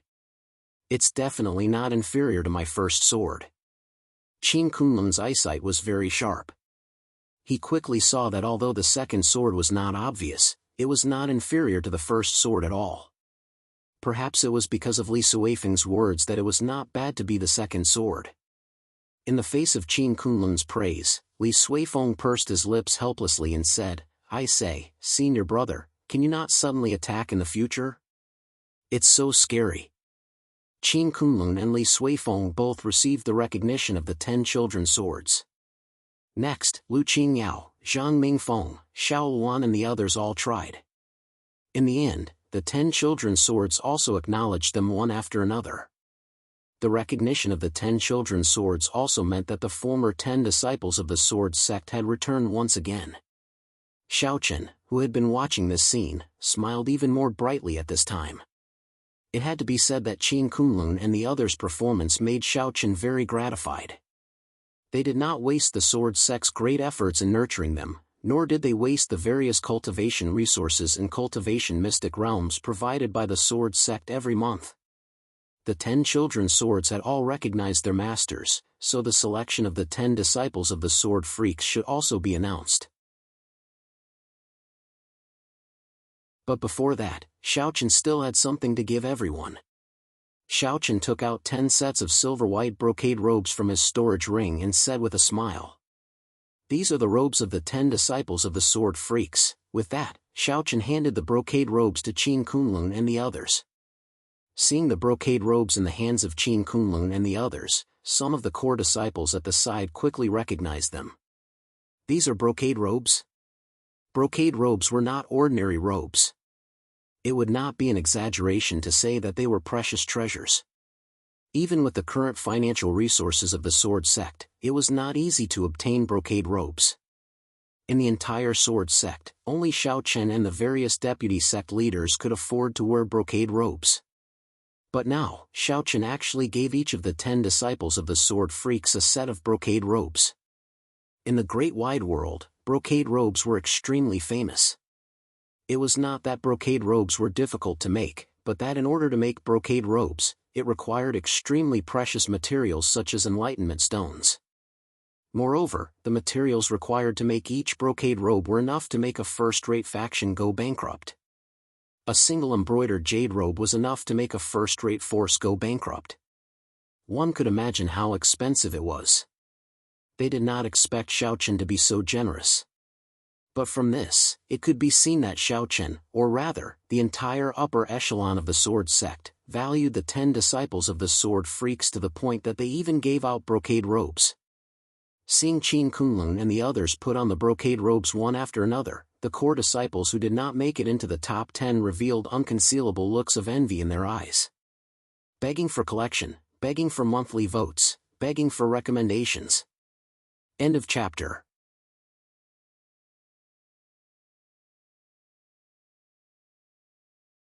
Chapter 2263. Qin Kunlun and the others looked even more majestic under the contrast of the brocade jade robe. However, this was not the true heaven-defying aspect of the brocade jade robe. Qin Kunlun and the others looked even more majestic under the contrast of the brocade jade robe. However, this was not the true heaven-defying aspect of the brocade jade robe. The reason why the brocade jade robe was so expensive to make was because it was extremely helpful to cultivation. It was not an exaggeration to say that the brocade jade robe was like a small spirit-gathering formation. It could actively gather the surrounding spirit chi of heaven and earth. It could also help warriors concentrate and achieve a better state of cultivation. In addition, the brocade jade robe also had a certain defensive ability. Of course, such a defensive ability was almost negligible for people at Qin Kunlun's level. However, as long as it was an ancient martial art practitioner below the comprehension state, they would not be able to break through the brocade jade robe's defense. If Qin Kunlun and the others wore the brocade jade robe, even if they did not attack and chose to ignore the Immortal Emperor Realm warriors, the Immortal Emperor Realm warriors would not be able to do anything to them. Xiaoqin was indeed generous. Not only that, but Qin Kunlun and the others had also been promoted to the top 10 sword maniacs. Naturally, their status would also rise. In the future, they would no longer be on the same level as the core disciples. Similarly, the sword sect would also arrange a brand new cave residence for them. Xiaoqin said faintly as he looked at Qin Kunlun and the others in the brocade jade robe with a faint smile on his face. The top 10 sword maniacs are the strongest disciples in the history of the sword sect. They are also the face of the sword sect. Since you have become the top 10 sword maniacs today, you must remember your responsibilities. In 2 years, the Saber Sword Conference between the Sword Sect and the Saber Sect will be held again. At that time, it will be the time for you to win glory for the Sword Sect. In these 2 years, all the cultivation secret areas of the Sword Sect will be open to you unconditionally. I hope you will not disappoint me. The Saber Sword Conference in 2 years would be the clash between the top 10 sword maniacs and the top 10 saber disciples. When they heard Xiaoqian's words, battle intent surged in the eyes of Qin Kunlun and the others below. The 10 great saber disciples were the 10 strongest disciples of the Saber Sect. 2 years. They still had 2 years to prepare.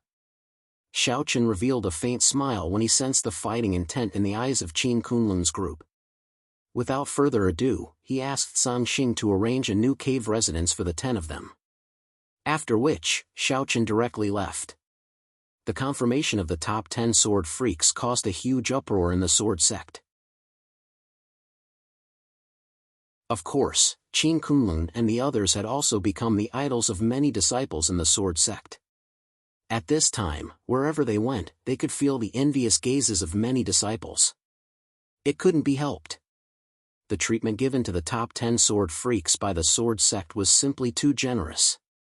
After settling the matter of the top 10 sword freaks, Xiaoqian also quietly waited for the start of the Saber Sword Conference in 2 years.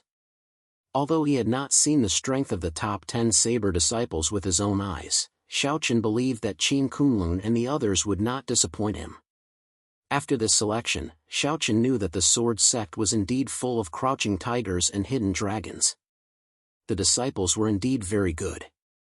This naturally made Xiaoqian feel very gratified. After all, the sword sect was his own sword sect.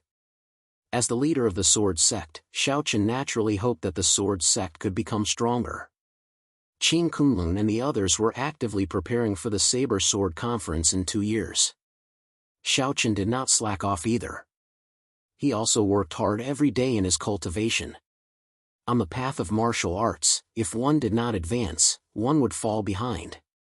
Although Xiaoqian was now a figure standing at the top of the Great Thousand World, one should not forget that if he did not work hard, once the gap between Daoju and Shenhui widened, the sword sect's position would still be very awkward. One of Xiao Chen's biggest goals now was to work hard to break through to the Emperor Realm. Only by truly breaking through to the Emperor Realm could one be considered to be standing at the top of the Great Thousand World. While Xiao Chen, Qin Kunlun, and the others were working hard in their cultivation, Li Suifeng and a few core disciples were sitting together in a circle on the western Liang Plains in the west of the Sword Mansion. They had received orders from Tsang Xing to complete the task. Of course, with Li Suifeng's character, he was definitely unwilling to come to the western Liang Plains, where birds lay eggs. However, there was no other choice. This was Tsang Xing's firm order, and it was worth it for Li Suifeng to come. As one of the top 10 sword fanatics, Li Suifeng should be fully focused on the Saber Sword Conference in 2 years. However, there was no other choice. This task required at least one sword fanatic disciple to lead the team. Coincidentally, Li Suifeng had time, so Tsang Xing had arranged for him to come. The content of the task was very simple. According to the news, there had been frequent fluctuations in the space above the western Liang Plains recently. These fluctuations seemed to be the prelude to the formation of a spatial passageway. Since the formation of a spatial passageway, it was very likely that a new small world was about to be connected to the Great Thousand World. Coincidentally, the entrance was located in the Sword Mansion, the territory of the Sword Sect. Therefore, there was no problem for the Sword Sect to send people to investigate. As a large wasteland within the Sword Mansion, the western Liang Plains covered a large area. They had already been in the western Liang Plains for 5 days, but Li Suifeng and the others still had not found the entrance to the spatial passageway. They did not even find any clues. Could the news from the sect be wrong? Li Suifeng said helplessly as he reclined beside the bonfire. Looking at Li Suifeng's lazy face, the surrounding core disciples and inner disciples were helpless. They knew that Li Suifeng's character was like this. However, this was a task personally given by the vice sect master. However, Li Suifeng had an indifferent look on his face from the beginning to the end. This made everyone feel helpless. Senior brother Li, since this is a task personally ordered by the vice sect master, the news should not be wrong. Should we speed up? A core disciple said helplessly. Ever since they entered the western Liang Plains, Li Suifeng only moved during the day and had to rest at night. Therefore, their progress was naturally very slow. In 5 days, they had only searched 1/3 of the area. If this continued, wouldn't it take them half a month to finish searching the entire Summer Liang Plains? This task was originally very urgent, and it was personally ordered by the vice sect master of Tsang Xing. However, there was no other choice. Li Suifeng was the leader of this task, and he was also one of the top 10 sword fanatics. Everyone could only listen to his orders. They could not figure out why the vice sect master of Tsang Xing would send Li Suifeng to be in charge. At this time, any one of the top 10 sword fanatics would be much better than Li Suifeng. After all, this guy was really too lazy. After hearing the core disciple's words, Li Suifeng was not angry. He only stretched and said with a look that said, "You don't understand anything. As the saying goes, if you want a horse to run, you have to feed it more grass. Only when it has enough energy will it have the strength to do things. Don't you understand such a simple principle? Begging for collection, begging for monthly votes, begging for recommendation."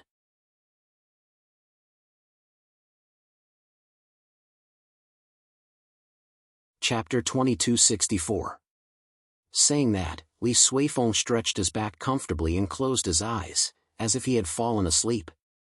Looking at Li Suifeng's appearance, the few core disciples at the side were filled with helplessness. They really could not understand why the vice sect master would let Senior Li be in charge of this mission. Could it be that the vice sect master did not know Senior Li's character? Li Suifeng really didn't like this mission. If it weren't for the fact that this was an order from the Tsang Xing and that there was no room for discussion, Li Suifeng probably wouldn't have come at all. Although he appeared to have fallen into a deep sleep, as the night gradually deepened, a vortex suddenly appeared in the originally incomparably calm sky. Sensing the appearance of the vortex, the few core disciples, who were originally cultivating with their eyes closed, one after another opened their eyes. They looked towards the sky and spoke with joy on their faces. The space channel is about to form? Their mission this time was to confirm the entrance of the space channel. Now that the space channel was about to form, they naturally couldn't hide their joy. In addition to their excitement, a core disciple also came to Li Suifeng's side and excitedly shouted, Senior Brotherly, although Li Suifeng was lazy, he was good to people and would never bully others. He also wouldn't put on airs. Therefore, even though Li Suifeng was one of the 10 sword fanatics, the core disciples still acted very casually when they were with him. Hearing the disciples shout, Li Suifeng slowly opened his eyes and said with some displeasure, I know. Is there a need for a space channel? If I didn't know better, I would have thought that you saw a fairy descending to the mortal world. As he spoke, Li Suifeng unhurriedly sat up. His gaze also slowly looked towards the cyclone in the sky. His eyes unconsciously flashed with a trace of light as he muttered, It really is a space channel, but I don't know which small world it leads to. The Great World was the intersection of all small worlds. A mature small world could create a space channel that connected to the Great World. Therefore, it wasn't strange for a new space channel to appear in the Great World. Therefore, although the Sword Sect had noticed the formation of this space channel, they only sent Li Suifeng and the others to investigate. To put it bluntly, with the current strength of the Sword's Gate, it was simply too easy for them to destroy a small kiliocosm. Therefore, even though a new space channel was connected, the Sword Sect didn't have much of a reaction. This was because to the Sword Sect, it wasn't a threat at all. However, along with the formation of the space passage, a powerful aura surged out. Sensing this aura, Li Suifeng's expression gradually turned solemn. End Realm. Judging from this aura, it's an End Realm expert. End Realm experts in this small world zest. There weren't many small worlds that could have an End Realm expert. There were only a few that were known, and they could be counted on one's fingers. As for Emperor Realm experts, they weren't something that a small world could have. Because the world energy and heavenly Tao laws in a minor thousand world were far inferior to those in the great thousand world, it was impossible to break through to the Emperor Realm in a minor thousand world. Previously, all the emperors who had appeared in the minor thousand worlds had come from the great thousand world. No emperor had ever completed a breakthrough in a minor thousand world. However, even if it wasn't an emperor, an End Realm expert already made Li Suifeng feel that something was wrong. Perhaps this new small world wasn't as simple as he thought. Li Suifeng's gaze was solemn as he looked at the spatial tunnel in the sky. Very quickly, the spatial tunnel was completely formed.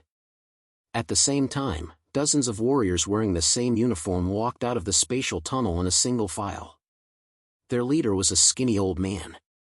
The aura of an End Realm expert came from this thin and weak old man.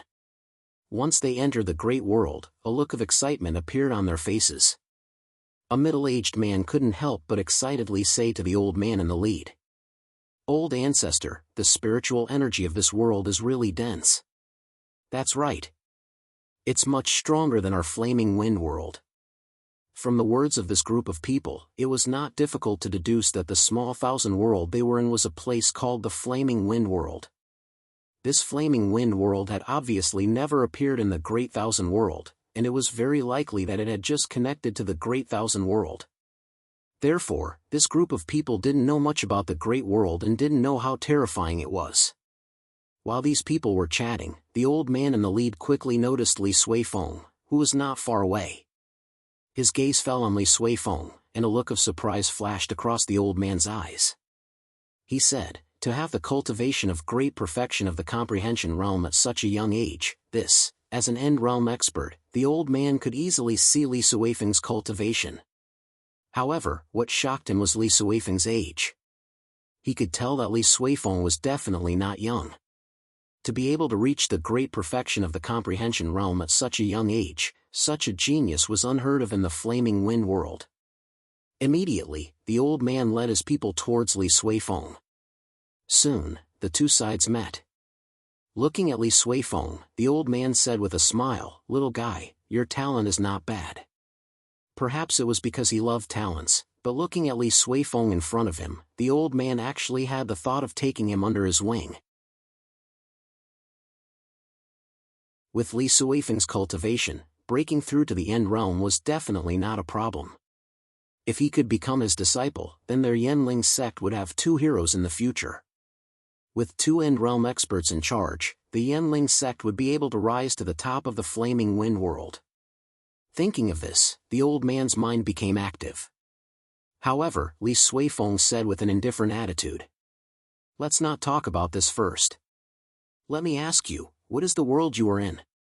What is the situation inside?"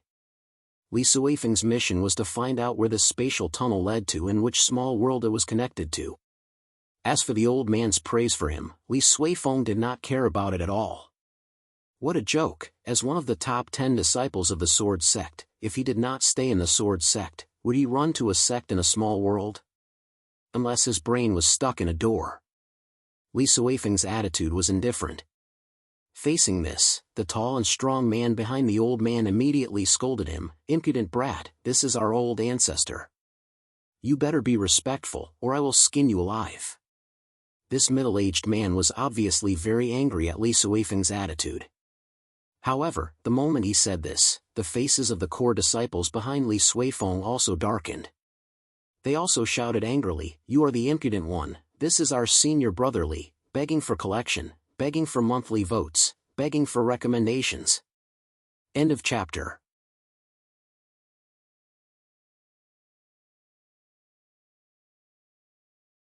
Chapter 2265.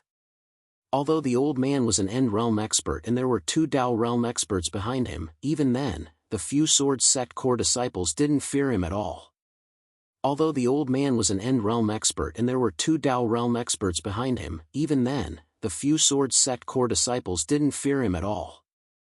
As martial artists of the Great Thousand World and core disciples of the Sword Sect, they were naturally not afraid of the so-called Yanling sect. Perhaps the Yanling sect was a powerful force in the Flaming Wind world, but in the Great Thousand World, it was nothing. Forces like the Yanling sect were not everywhere in the Great Thousand World, but there were definitely many of them. Not to mention, compared to the Sword Sect, the difference was like heaven and earth. The core disciples did not give face to the old man in front of them. Hearing this, the old man's face darkened, and the middle-aged man behind him shouted angrily, "You don't know what's good for you, a bunch of immature brats. Do you want to die?" The middle-aged man scolded directly, and even the old man's face darkened. His name was Wu Kufeng, and he was the ancestor of the Yanling sect. At the same time, he was from the Wu family of the Flaming Wind world. In the Flaming Wind world, although Wu Kufeng was not a powerful figure, he was still a giant. When had he ever been scolded by a junior like this? His gaze towards Li Suifeng and the others gradually became unfriendly. Seeing this, Li Suifeng smiled bitterly and said, "Senior, my junior brothers were indeed impulsive just now. I will apologize to you on their behalf. However, you have just arrived in the Great Thousand World, so I hope you will think twice before you do anything. After all, this is not your territory." Li Suifeng did not want to have a conflict with Wu Kufeng and the others. Furthermore, the Sword Sect did not object to martial artists from the Small Thousand World entering the Great Thousand World. Therefore, Li Suifeng's goal was only to ask about the situation in the Flaming Wind world. There was no need for him to be on bad terms with Wu Kufeng and the others. However, in the face of Li Suifeng's concession, Wu Kufeng's face gradually turned cold. "Little kid, you do have some talent.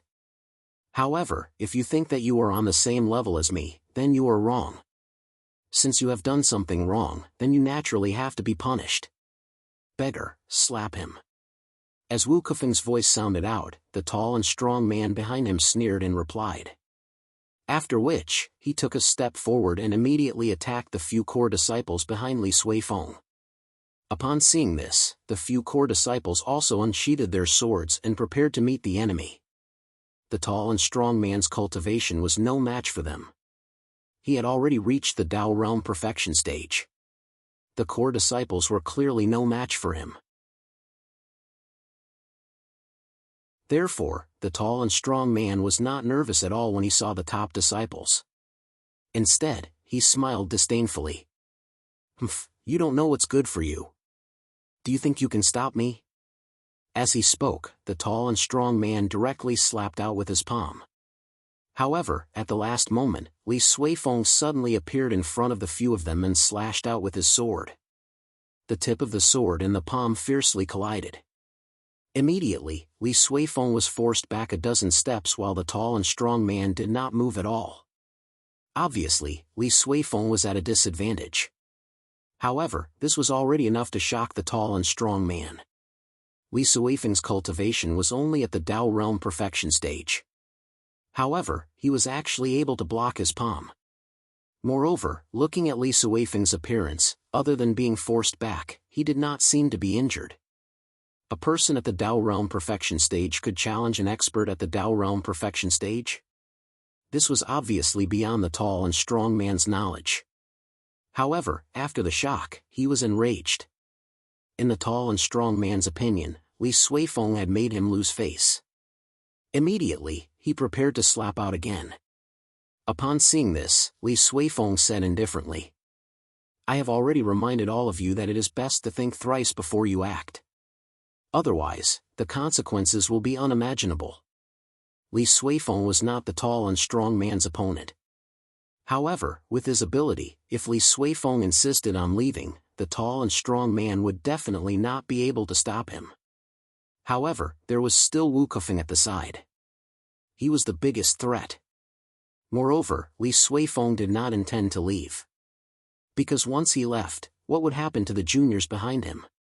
Hearing Li Suifeng's words, the tall and strong man was even more furious. He roared angrily and prepared to slap out. "You are courting death."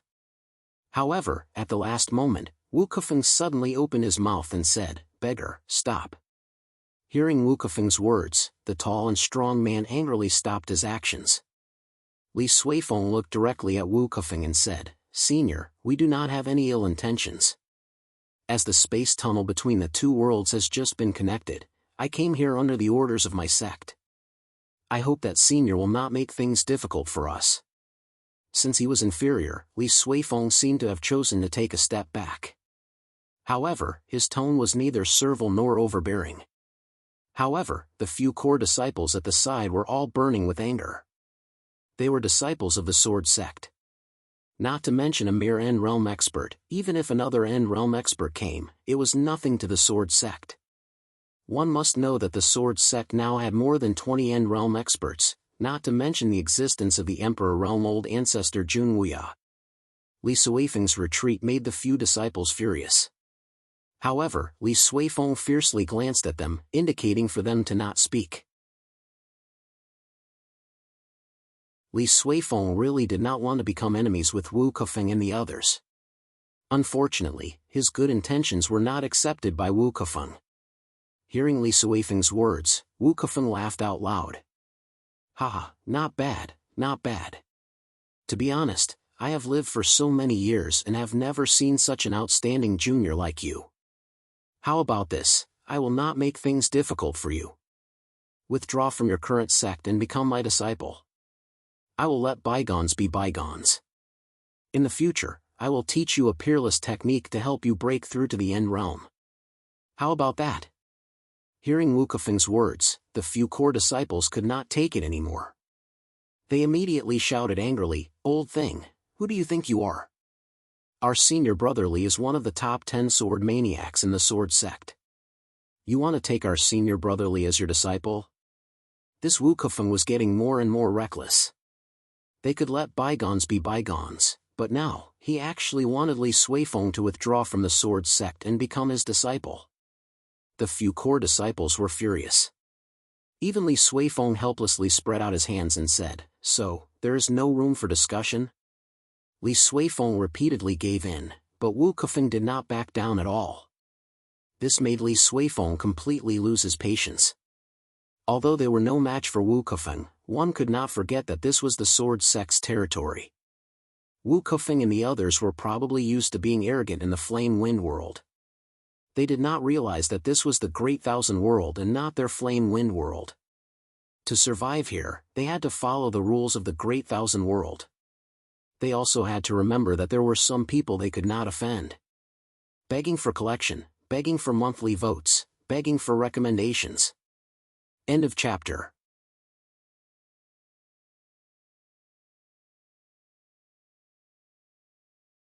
Chapter 2266. Wu Kefeng and the rest obviously did not have any respect for the Great Thousand World. They thought that this was their fiery wind world, a place where they could do whatever they wanted. Wu Kefeng and the rest obviously did not have any respect for the Great Thousand World. They thought that this was their fiery wind world, a place where they could do whatever they wanted. Hearing Li Suifeng's words, Wu Kefeng sneered, "Little kid, what right do you have to talk to me? Forget it, I don't want to talk nonsense. Follow me and let me take a look at this world. Then, follow me back to the fiery wind world." The formation of the new space tunnel and the capture of Li Suifeng and the rest by Wu Kefeng could not be hidden from the Sword Sect. Not only the Sword Sect, but the other 10 great Ling Tian sects as well. After a night of silence, Song Xing was the first to receive the news that Li Suifeng and the rest had disappeared. Hearing the report from an elder, a cold light flashed in Song Xing's eyes. So, Li Suifeng and the rest might have been captured alive? It should be him. I went to check Li Suifeng and the rest's life tablets. They were not broken. So, they should have been captured alive. In the Sword Sect, even the lowest outer court disciple had a life tablet. As one of the 10 great Ling Tian sects, a life tablet was not considered a treasure to the Sword Sect. Although it was indeed a huge expense to give each of the hundreds of thousands of disciples in the Sword Sect a life tablet, there was no other way. After all, this was Xiao Chen's order. Since their life tablets were not broken, it meant that Li Suifeng and the rest were not in danger. However, a person from a small world dared to attack a disciple of the Sword Sect. Moreover, he was a disciple of one of the 10 great sword fanatics. Regardless of whether the other party knew about the Sword Sect or not, they could not be let off easily. As the Sword Sect grew stronger, Song Xing's prestige also grew. At this moment, as the anger in Song Xing's heart continued to rise, the temperature in the room quickly became abnormally cold. For a moment, even the Sword Sect elder could not help but feel nervous. "Have you sent someone to the Western Liang Plains?" Song Xing's gaze was cold as he said indifferently. "I've already sent people over last night. They should have already arrived by now. I believe we'll have a result very soon," the elder said respectfully. The Sword Sect's response was indeed fast. After Li Suifeng. Just as the elder finished speaking, Xiao Chen's laughter suddenly sounded from outside the door. "Ha, Song Xing. I got a bottle of good wine. How about it? Shall we get drunk tonight?" Xiao Chen and Song Xing were very casual and private. Xiao Chen walked into the room with a smile on his face. Upon seeing Xiao Chen, the elder who was reporting to Song Xing hurriedly bowed respectfully. "Greetings, Sect Master." "Ha, there's no need for that," Xiao Chen said with a smile.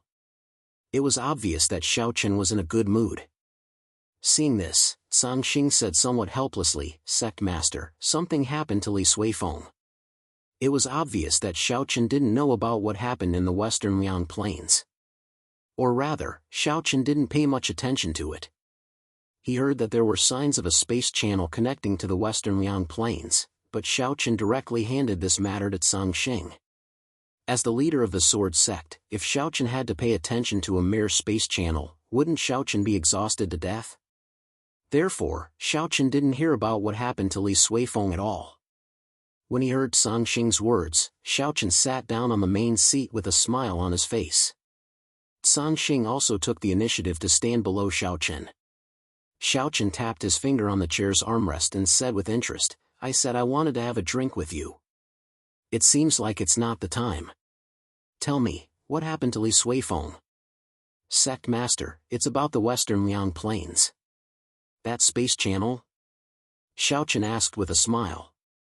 As soon as Song Xing mentioned the Western Liang Plains, Xiao Chen immediately thought of that space channel. Song Xing nodded and admitted. Yes, it's that space channel.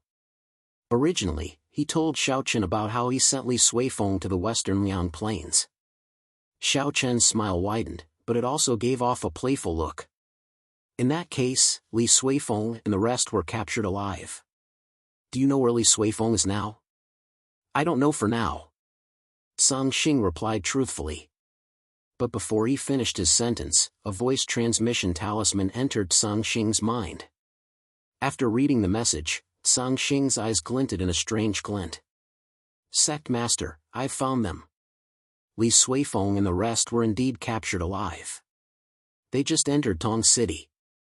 Tong City, the strategic town in the west of the Sword Residence.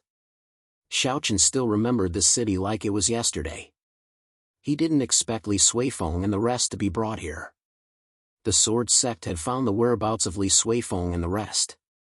Wu Kefeng obviously didn't expect the Sword Sect to be so powerful. He also didn't expect their whereabouts to be completely figured out by the Sword Sect in just one night. After a night of traveling, Wu Kefeng's group arrived at Tong City. Gazing at the bustling city, Wu Kefeng's group couldn't help but click their tongues in wonder. Tong City was just too prosperous, especially after the rise of Swords Gate. The prosperity of Tong City had reached its peak. With their cultivation sealed by Wu Kefeng, Li Suifeng and the rest could only move along with Wu Kefeng's group. However, all along, Li Suifeng's performance was very relaxed and he didn't feel like a prisoner at all.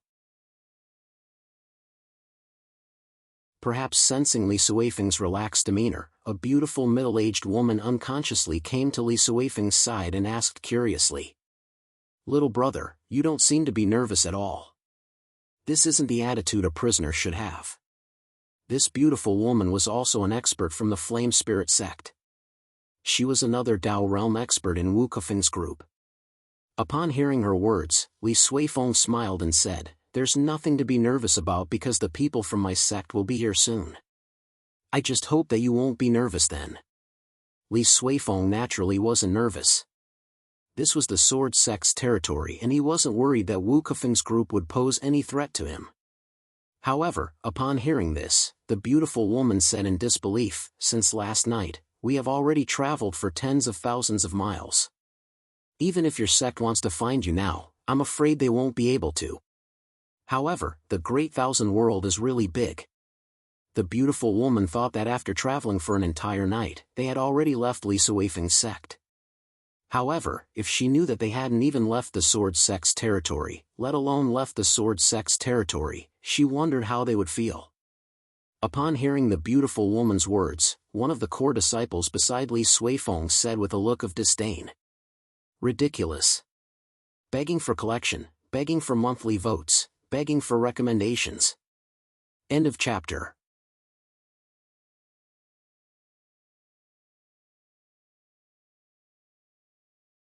Chapter 2267. The beautiful woman thought that they were already far away from the Sword Sect, but little did she know that they had not left the Sword Sect's sphere of influence even after a night of traveling. The beautiful woman thought that they were already far away from the Sword Sect, but little did she know that they had not left the Sword Sect's sphere of influence even after a night of traveling. The beautiful woman couldn't be blamed for being naive. It was because the Sword Mansion was much larger than the entire Flaming Wind world. With the beautiful woman and the others' knowledge, it was impossible for them to imagine that such a large area was actually controlled by the Sword's Gate. Of course, the strength of the Sword Sect was also completely beyond their imagination. However, although the beautiful woman and the others were ignorant, the news of Li Suifeng and the others being captured had already spread to many people, especially the other 10 Great Ling Tian sects. After all, as one of the 10 Great Ling Tian sects, everyone paid special attention to the actions of the Sword Sect. As such, everyone naturally knew about the appearance of the space passage in the western Liang Plains. At this moment, in the Moon Palace, Xiao Xiao was sitting alone in the garden, feeling bored. A vice palace master of the Moon Palace beside her said nonchalantly, "Palace Master, Li Suifeng is one of the 10 great sword fanatics in the Sword Sect, but he was captured just like that, a bunch of ignorant fellows. Little junior brother will handle this matter himself." Don't worry about it, Xiao Xiao interrupted before the Vice Palace Master could finish speaking.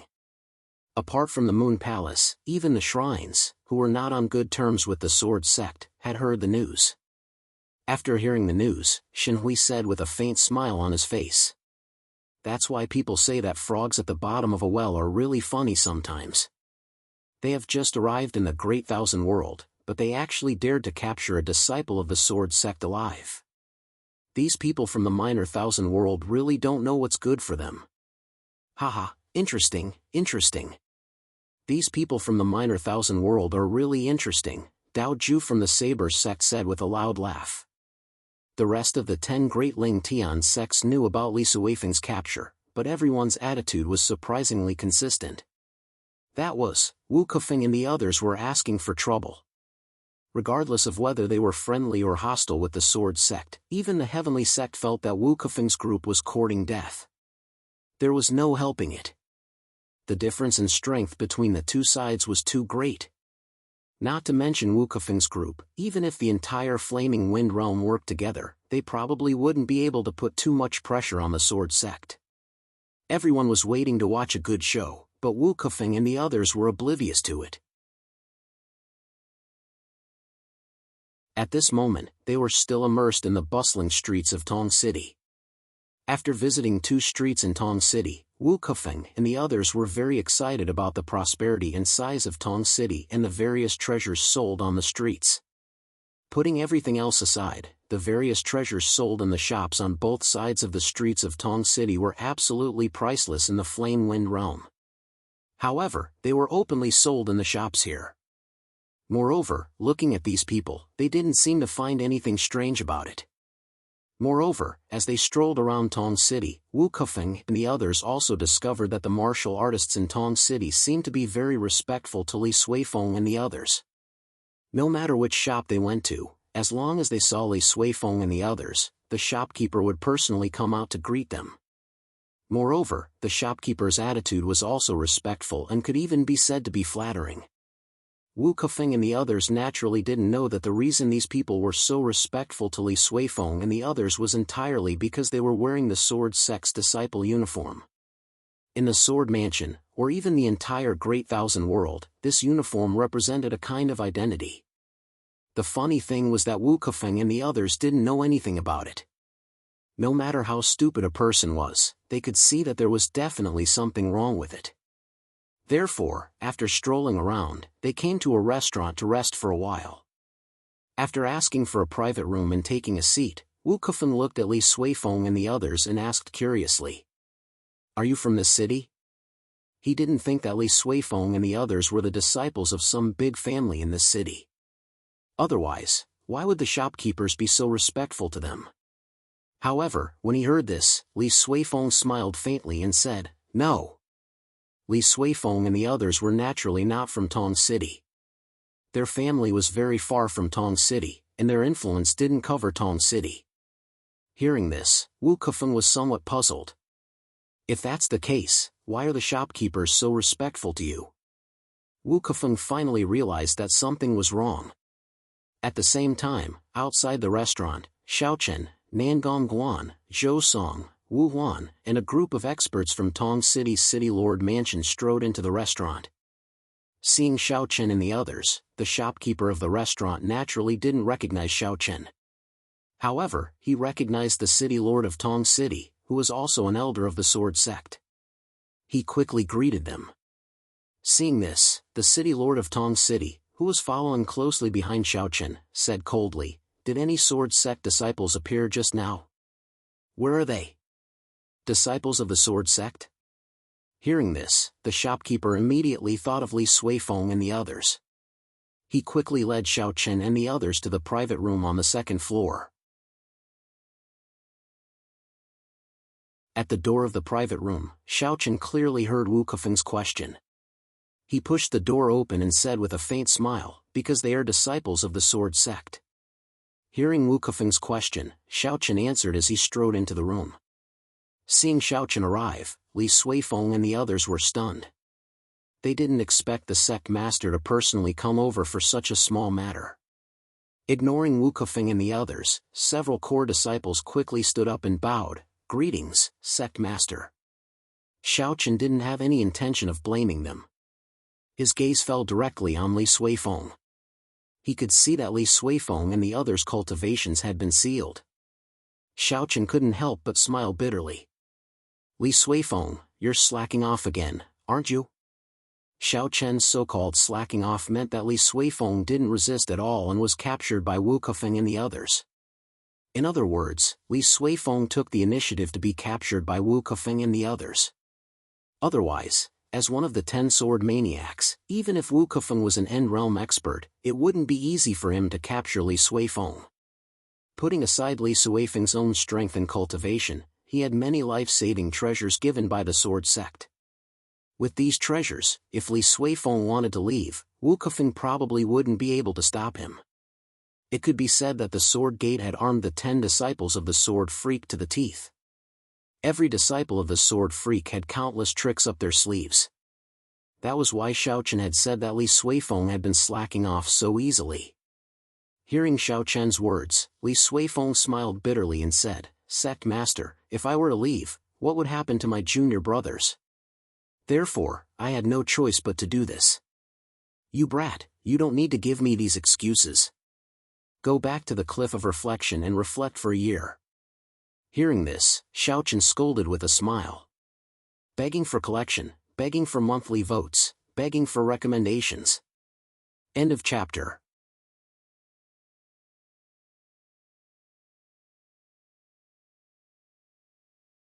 Chapter 2268. Xiaochen directly ordered Li Suifeng to go to the Cliff of Reflection to repent for a year. Hearing this, Li Suifeng's expression changed drastically. He looked at Xiaochen with a pitiful expression and said, "Sect Master, this. I am indeed thinking for the sake of my junior brothers. What I am thinking about is, if I leave, what will happen to them?"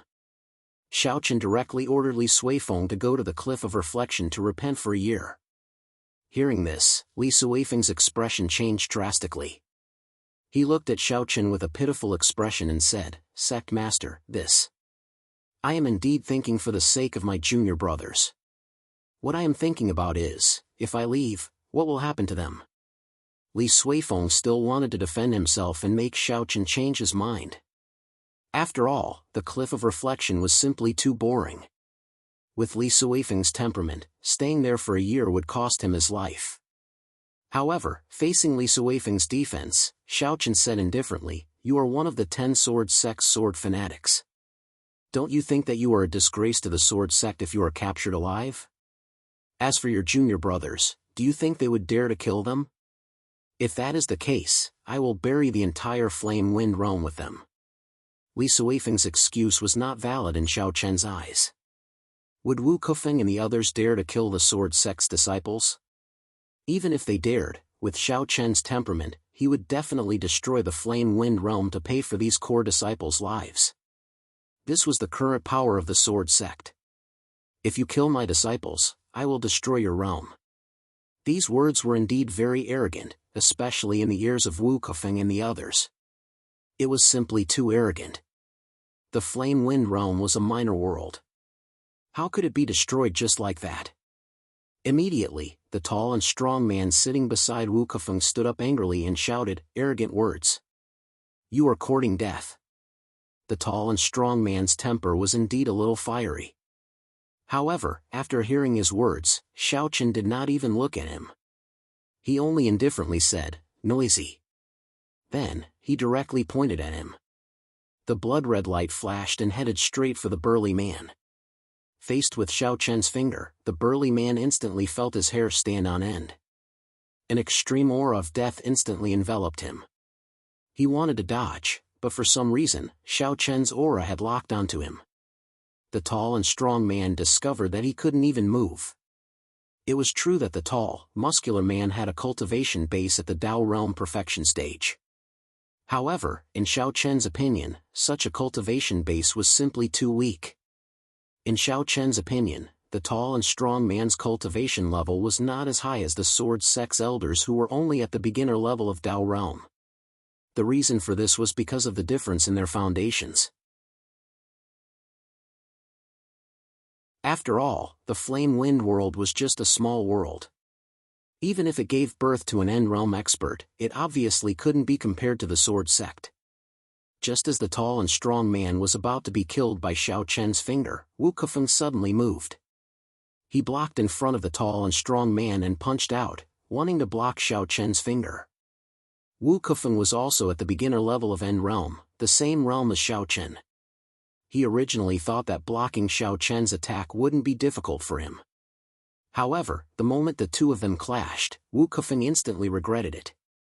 A look of disbelief flashed across his eyes and he couldn't help but say, "How is this possible?" They were at the same realm and Xiao Chen had just casually pointed, but Wu Kefeng couldn't block it at all.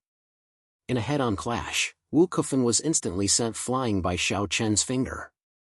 He smashed through the wall of the restaurant and fell heavily onto the street. One finger and Wu Kefeng was defeated. Moreover, looking at Xiao Chen, it seemed like he wasn't serious at all.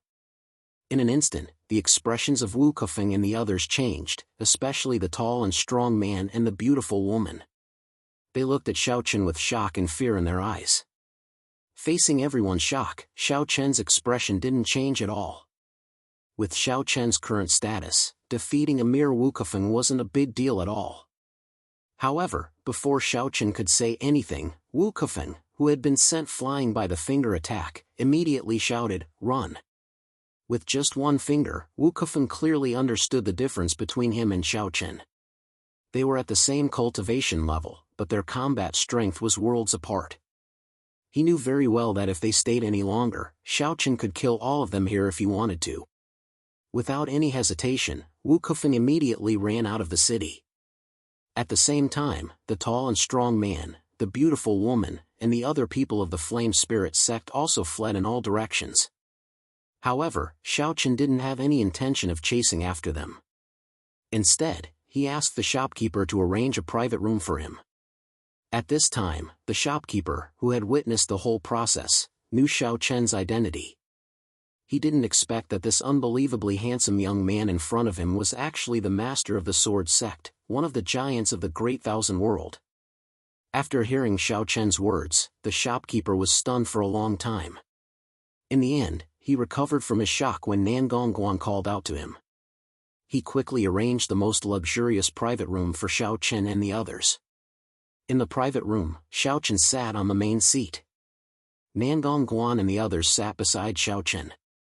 As for Li Suifeng and the others, they all stood pitifully to the side. This was especially true for Li Suifeng.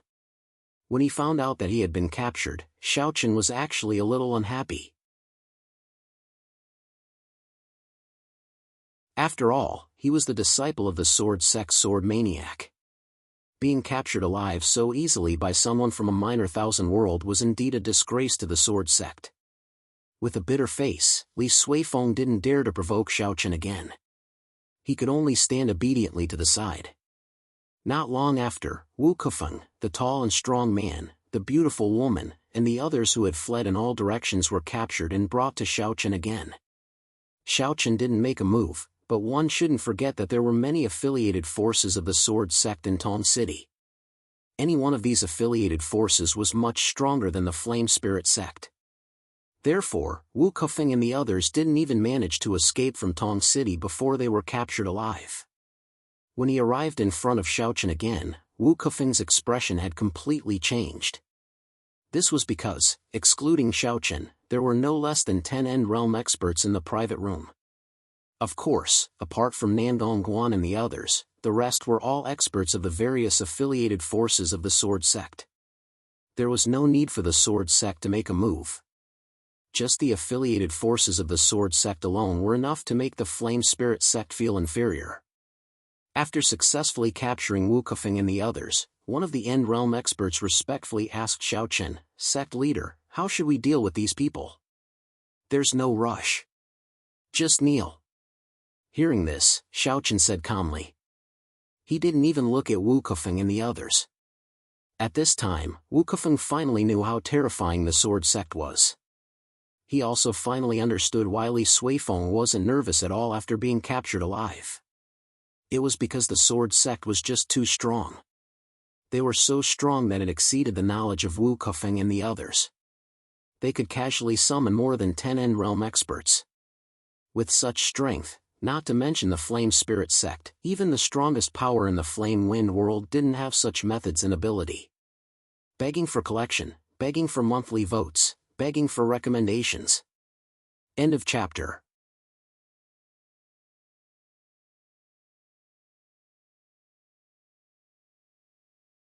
Chapter 2269. Wu Kefeng and the others obviously didn't know anything about the Great Thousand World. This was because the Flame Wind world had just opened up a space tunnel to the Great Thousand World. Wu Kefeng and the others could be said to be the first batch of Flame Wind world cultivators to enter the Great Thousand World. They had no idea what the Great Thousand World was like. Of course, Wu Kefeng and the others also had a huge problem. Maybe they were used to being overbearing in the Flame Wind world and thought that they could do the same in the Great Thousand World. Little did they know that in the eyes of the Great Thousand World cultivators, their Flame Wind world was just a remote place. Kneeling on the ground, Xiaochen ignored them. However, at this moment, Wu Kefeng, who had been captured alive, couldn't help but speak up. You can't kill me. I'm from the Flame Wind world's Wu family. If you kill me, the Wu family won't let you off. Even now, Wu Kefeng was still threatening Xiaochen. As soon as he said that, an End Realm expert beside him directly slapped Wu Kefeng's face and said fiercely, "How dare you speak to the sect leader like that?" As he said that, he raised his hand and was about to slap Wu Kefeng again. However, Xiaochen stopped him and looked at Wu Kefeng with interest. Xiaochen smiled faintly. Flame Wind World's Wu family? Based on what you said, this Wu family is very strong? Of course, the Wu family is one of the 4 major powers of the Flame Wind country. There are as many as 8 End Realm experts in the family, and the old ancestor is at the Great Circle of the End Realm. Wu Kefeng said proudly. The Wu family was indeed Wu Kefeng's pride.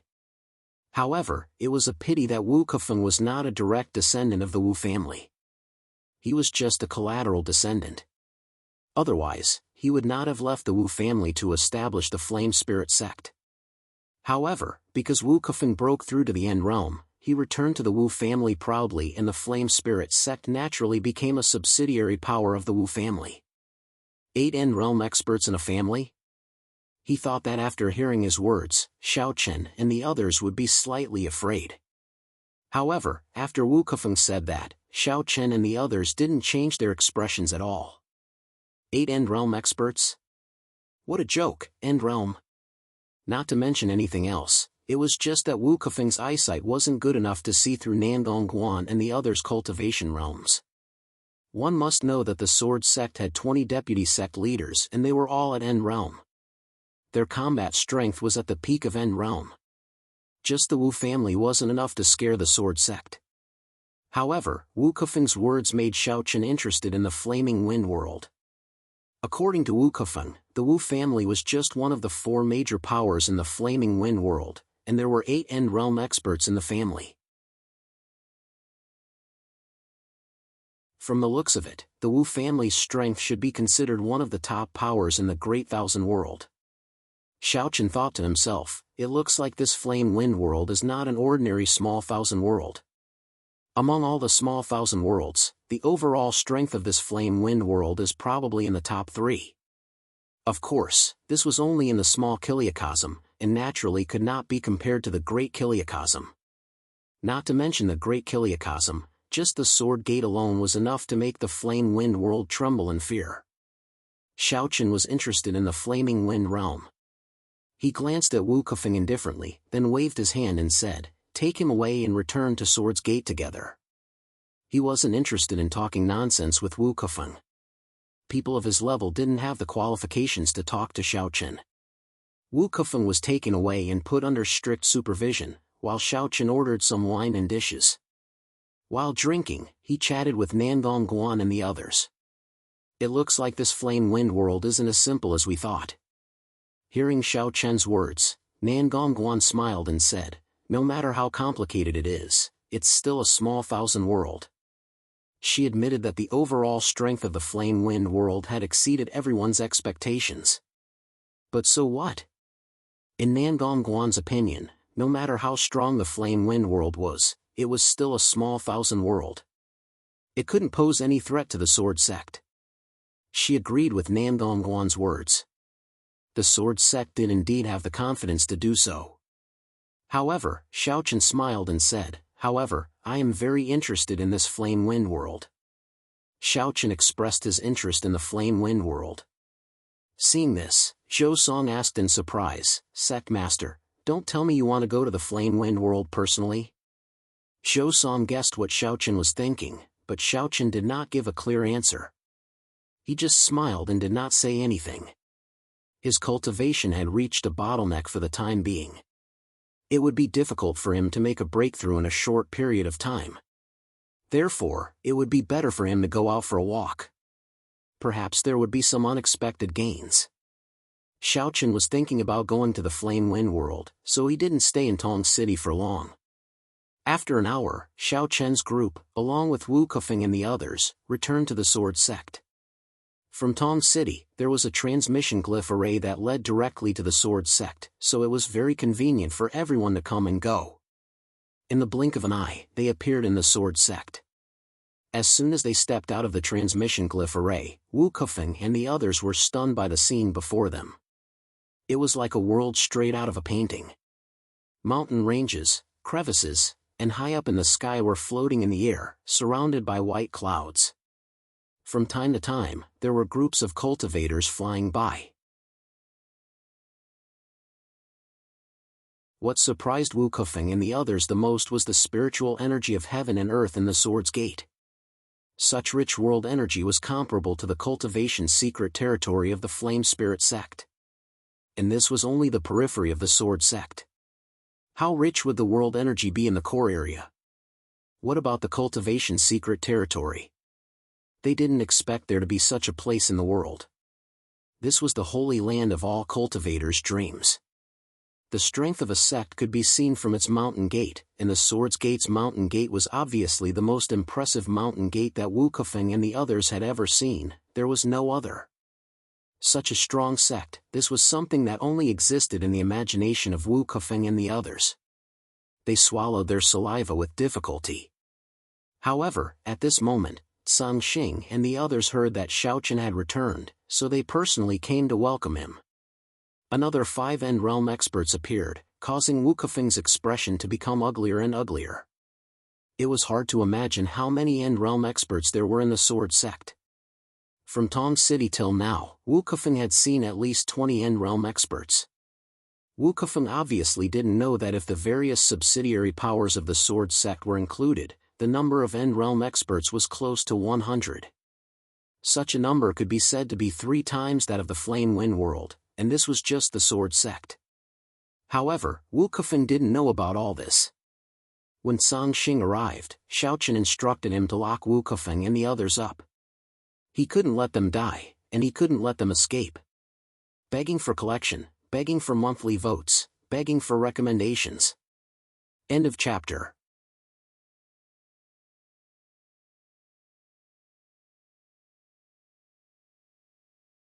Chapter 2270. Sang Xing naturally wouldn't refuse Xiaochen's orders.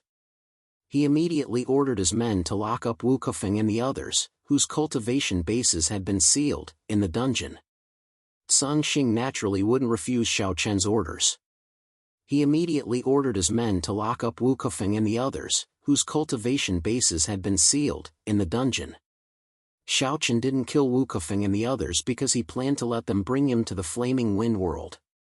Since the spatial passage to the Flaming Wind World had appeared in the Sword Mansion, the Sword Sect naturally wouldn't let the Flaming Wind World go. Even if they weren't interested in ruling the Flaming Wind World, it wouldn't be a problem to search for precious cultivation resources in the Flaming Wind World. As for what would happen to the native forces of the Fiery Wind Realm, Xiaochen did not even consider it. This was a world where the strong ruled.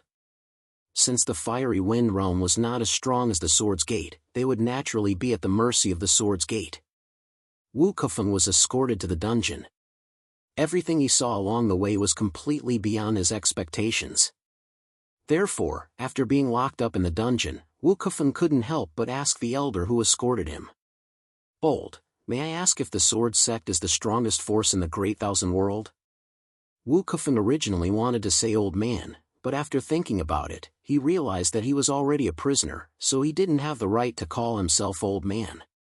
Therefore, Wu Kefeng had no choice but to change his words. In Wu Kefeng's opinion, the sword sect was undoubtedly the strongest force in the Great Thousand World since it had such a majestic mountain gate. However, in response to their questions, the elder's answer caused him to be stunned as if he had been struck by lightning. He shook his head in disbelief. Our sword sect is indeed the strongest force in the great wide world, but we're not number one. In the great wide world, there are 9 other forces that are on par with the sword sect. Without waiting for Wu Kefeng's reply, the elder immediately turned around and left. The elder did not have a good impression of Wu Kefeng's group. They actually dared to recklessly attack Li Suifeng. This was practically a challenge to the dignity of the sword sect. If not for the sect leader's words to spare his life, Wu Kefeng's head would have already been separated from his body. After the elder left, Wu Kefeng gradually returned to his senses and muttered to himself. How is this possible? It's just one of the forces. One of the forces. In Wu Kefeng's heart, he originally thought that a strong power like the sword sect should be the overlord of the Great Thousand World. Otherwise, how could there be so many end-realm experts? However, judging from the elder's answer, it was obvious that he was gravely mistaken. Overlord of the Great Thousand World? He was wrong. The powerful sword sect was actually not the overlord of the Great Thousand World. There were 9 other forces that were on par with the sword sect that ruled the Great Thousand World together. Wu Kefeng simply couldn't imagine how powerful the Great Thousand World was. No matter how ignorant Wu Kefeng was, he completely understood that the Great Thousand World was far more powerful than the Flaming Wind World. Just one sect was enough to suppress the entire Flaming Wind World, not to mention the entire Great Thousand World. Wu Kefeng's face turned pale as he fell to the ground. He revealed a bitter smile and said, "What kind of place did this spatial tunnel bring the Flaming Wind World to?" From the beginning, his curiosity towards the Great Thousand World had turned into fear. Wu Kefeng didn't dare to imagine that if the Great Thousand World wanted to attack the Flaming Wind World, the Flaming Wind World would be destroyed without any resistance. Wu Kefeng's side was quite frightened, while Xiaochen was surrounded by Tsang Xing and the others who were constantly persuading him. Xiaochen had already made up his mind to personally make a trip to the Flaming Wind World. However, Tsang Xing and the others were firmly against it. The reason was very simple. Xiaochen was the sect leader of the sword sect. How could he take the risk? Now that the situation in the Flaming Wind World was unknown, wouldn't it be too casual for Xiaochen to personally go to the Flaming Wind World? Moreover, as the sect leader of the sword sect, Xiaochen should be overseeing the sword sect. Xiaochen didn't refute Tsang Xing and the others' objections because what they said made sense. However, Xiaochen wasn't the kind of person who would go into seclusion for 100 years. During this period of time in the sword sect, Xiaochen was almost bored to death. Such a rare opportunity naturally made Xiaochen restless. It was obviously impossible for them to not let him go. However, this time, Tsang Xing and the others' attitudes were very firm, leaving Xiaochen with no other choice. In the end, he could only agree on the surface to calm them down. After successfully escaping from the pursuit of Tsang Xing and the others and returning to the cave residence, Xiaochen revealed a faint smile and said, "If you don't let me go, I'll go secretly myself." Unable to dissuade Tsang Xing and the others, Xiaochen could only agree on the surface. However, with Xiaochen's character, it was obviously impossible for him to give up so easily. Since he couldn't do it openly, he could only do it secretly. By secretly going to the Flaming Wind World, he could already confirm that there were no emperors in the Flaming Wind World. With his cultivation, Xiaochen wasn't worried about any danger at all. Even if there were, Xiaochen still had a lot of magic treasures on him, so there wouldn't be any problem. Thinking of this, Xiaochen began to secretly prepare. Since he couldn't go to the Flaming Wind World openly, he obviously couldn't bring Wu Kefeng and the others with him. Forget it, he would just take it as a scout and act as a vanguard. Xiaochen was preparing to go to the Flaming Wind world, but this kind of thing obviously couldn't be hidden from Qinshuru and the other girls. After learning that Xiaochen planned to go to the Flaming Wind world, Guling Yao and Hong Xiu immediately wanted to go with him. At first, Xiaochen firmly refused, but he couldn't stand the girls' pestering and threats, so Xiaochen had no choice but to agree. "Husband, I don't care. If you don't bring me, I'll go tell Tsang Xing and the others that you're secretly going to the Flaming Wind world," Guling Yao and Hong Xiu said firmly. The two girls didn't listen to reason. In the end, even Qinshuru, Fairy of 100 Flowers, and Tianyu expressed that they wanted to go with Xiaochen to the Flaming Wind world. Under the girls' insistence, Xiaochen had no choice but to agree to go with them. Of course, the two boys, Xiao Yao and Xiao Lao, also went with him.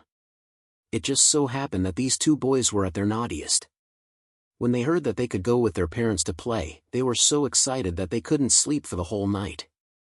Originally, Xiaochen thought that this matter was settled. However, to his surprise, another accident happened. That night, Xiaochen received messages from Dao Ju and Xiao Xiao. Both of them invited Xiaochen to go to the Flaming Wind world. After receiving the messages from the two, Xiaochen sat cross-legged on the cattail hassock in his room and smiled helplessly. "Are we going on a trip together? Begging for collection, begging for monthly votes, begging for recommendations." End of chapter.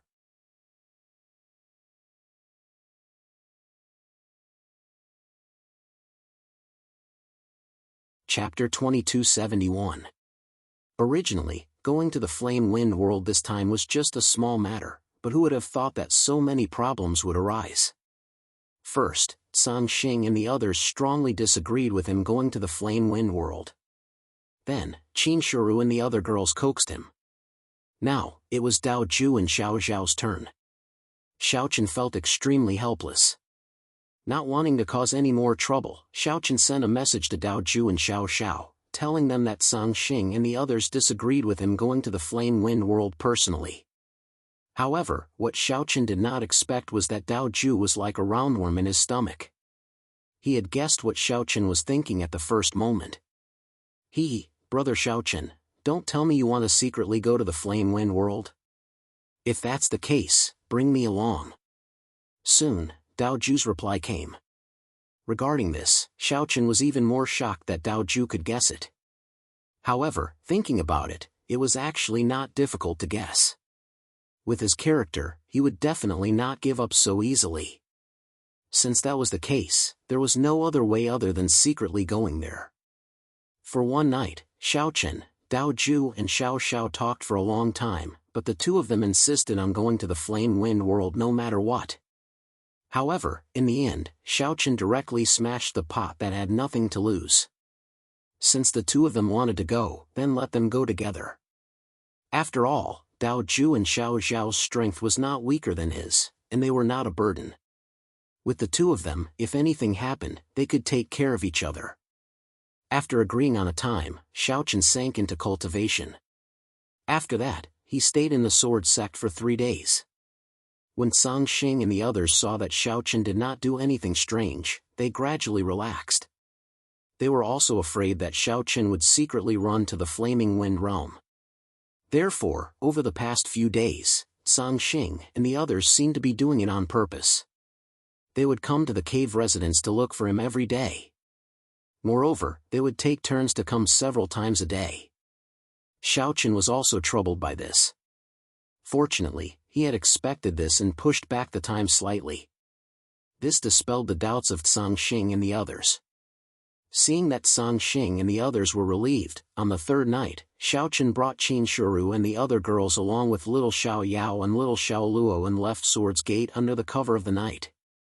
They did not use the Sword Sect's teleportation array. Xiaochen and his family directly went to Western Sword City and used the teleportation array to travel to the Western Liang Plains. On the way, they were not discovered by anyone from the Sword Sect and successfully arrived at the Western Liang Plains. According to the agreed time and place, Xiaochen and his family met up with Dao Ju and Xiao Xiao in the Western Liang Plains. Xiao Xiao came alone, while Dao Ju brought a woman. As for this woman, Xiaochen had heard that her name was Ing Luoxian. She was Dao Ju's new wife. Her appearance was indeed very beautiful. It could even be said that she was comparable to Qin Shuru and the others. However, Xiaochen did not think too much about it. At Xiaochen's current position, the temptation of beauty was basically no longer attractive. When everyone gathered, Dao Ju revealed a strange smile and said, this time, the three of us sect leaders have joined forces to explore the flaming wind boundary. In the future, when news of this spreads, it will probably be interesting. Interesting? Why don't you think about it? After the three of us leave, the entire Great Thousand World will probably be in chaos. Hearing this, Xiao Xiao rolled her eyes at Dao Ju. Dao Ju was the kind of person who liked to watch a good show. He wanted the world to be in chaos. Xiaochen, Dao Ju, and Xiao Xiao were not simple people. It could be said that their every move was enough to affect the entire Great Thousand World. However, this time, the three of them were like children who had not grown up and secretly entered the flaming wind boundary. If this was known by the world, who knew how chaotic it would be? Putting everything else aside, if the Saber Sect, Sword Sect, and Moon Palace could not find their sect leaders, what kind of situation would it be? Just thinking about it was terrifying. However, Dao Ju did not care about this at all. He smiled indifferently and said, don't worry. I have already left a letter for the people in the sect. They won't be worried. Dao Ju said that he had left a letter, but Xiao Xiao did not believe him at all. However, in reality, Dao Ju had indeed left a letter. Unfortunately, there was no difference between leaving a letter and not leaving one. I have something to do outside. Don't worry. This was the letter that Dao Ju had left. It was a simple sentence. Xiao Xiao wondered what the deputy sect leaders of the Saber sect would think if they saw this letter. Seeing that Xiao Xiao and Dao Ju were teasing each other, Xiaochen said snappily, I say, are we still going or not? If we don't leave now, the sky will be bright. The two of them chatted non-stop as soon as they met. Hearing Xiaochen's words, Dao Ju laughed loudly and said, let's go, With that, the group walked straight into the depths of the western Liang Plains. Ing Luoxian also took the initiative to get close to Qin Shuru and the other girls. After all, there were more things to talk about between women. Moreover, they had the same status, so there were many common topics to talk about. The group quickly arrived at the spatial passage to the flaming wind boundary. At this point, Xiaochen looked at Dao Ju and said, Dao Ju, where's the spaceship? The three of them had already discussed that Dao Ju would prepare the spaceship. After all, with Xiaochen's situation, it would not be easy to prepare a spaceship. If Zhang Xing and the others found out, it would be troublesome. Hearing Xiaochen's words, Dao Ju smiled and then took out a palm-sized spaceship from her storage ring. She threw it casually. In an instant, the spaceship enlarged in the air and became a large spaceship that was 100 meters long. You even brought a spatial spirit ship? Looking at the spaceship in front of them, no, it should not be called a spaceship, but a spatial spirit ship, Xiaochen looked helpless. This spatial spirit ship was an existence that was more advanced than a spaceship. It could be said that it was an upgraded version of a spaceship. It was engraved with complex spatial talisman arrays, so it could shrink, enlarge, or shrink at will. It could even be stored in a storage ring for easy carrying. Moreover, the speed of this spatial spirit ship was several times faster than a spaceship. Even the best spaceship was not as fast as a third of the spatial spirit ship. However, although the spatial spirit ship was very powerful, it was a pity that it was too expensive to build. Anyway, the Sword Sect did not have a spatial spirit ship. There was one in the past, but because of the decline of the Sword Sect, the spatial spirit ship had been damaged in the battle.